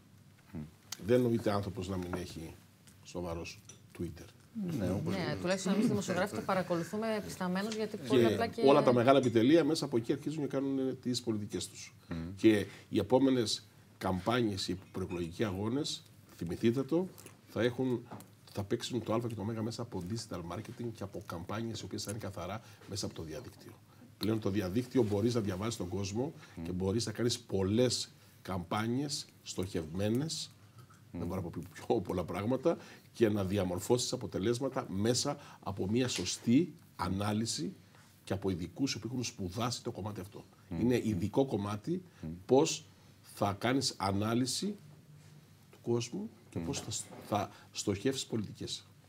Παρακολουθώντας τη χρήση του που κάνει εκείνος, ας πούμε, τι λογαριασμούς παρακολουθεί κτλ. Τώρα αν με επιτρέψεις, υπάρχουν αλγόριθμοι. Εδώ έκανες παραβίαση προσωπικών δεδομένων για να το δεις. Τι? Εδώ κάνεις παραβίαση προσωπικών δεδομένων. Υπάρχουν αλγόριθμοι για να βοηθάνε στην επεξεργασία. Υπάρχουν αλγόριθμοι, αλλά διαφορετικά δεν γίνεται, είναι χαόδες. Υπάρχουν δύο ειδών προσωπικά δεδομένα. Αυτά που είναι σε δημόσια θέα και αυτά που θα γίνουν σε δημόσια θέα. Και αυτά τα οποία είναι σε βάσεις και κάποιοι τα παραδίδουν και τα παραβιάζουν. Όπως αυτή τη στιγμή κατηγορήθηκε η εταιρεία Facebook ότι έδωσε στοιχεία. Η εταιρεία ποια, συγγνώμη? Η Facebook. Έχει κατηγορηθεί ευθέως 85 εκατομμύρια άτομα.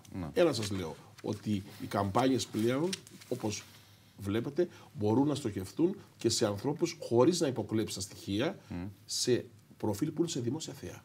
Βλέπεις ο καθένας από μόνος του ξετυλίγει το μυαλό του. Κατόπιν επεξεργασίας. Άρα, με απλά λόγια, δεν κάνεις καμία παραβίαση, παίρνεις αυτά που είναι σε δημόσια θέα. Εφόσον είσαι στο Facebook και γράφεις αυτά κτλ., μπορεί ο καθένας να καταλάβει το προφίλ σου και να το κάνει. Αλλά εγώ αυτό ας το κάνουν. Δεν θα ήθελα όμως να δει κάποιος, ας πούμε, την κίνηση, ας πούμε, των λογαριασμών στην εφορία ή στις τράπεζες. Όχι, βέβαια, αυτό σίγουρα προσωπικό δεδομένο και γι' αυτό τον λόγο και η Ευρώπη βγήκε εκεί. Έχουν υπάρξει τέτοιες περιπτώσεις?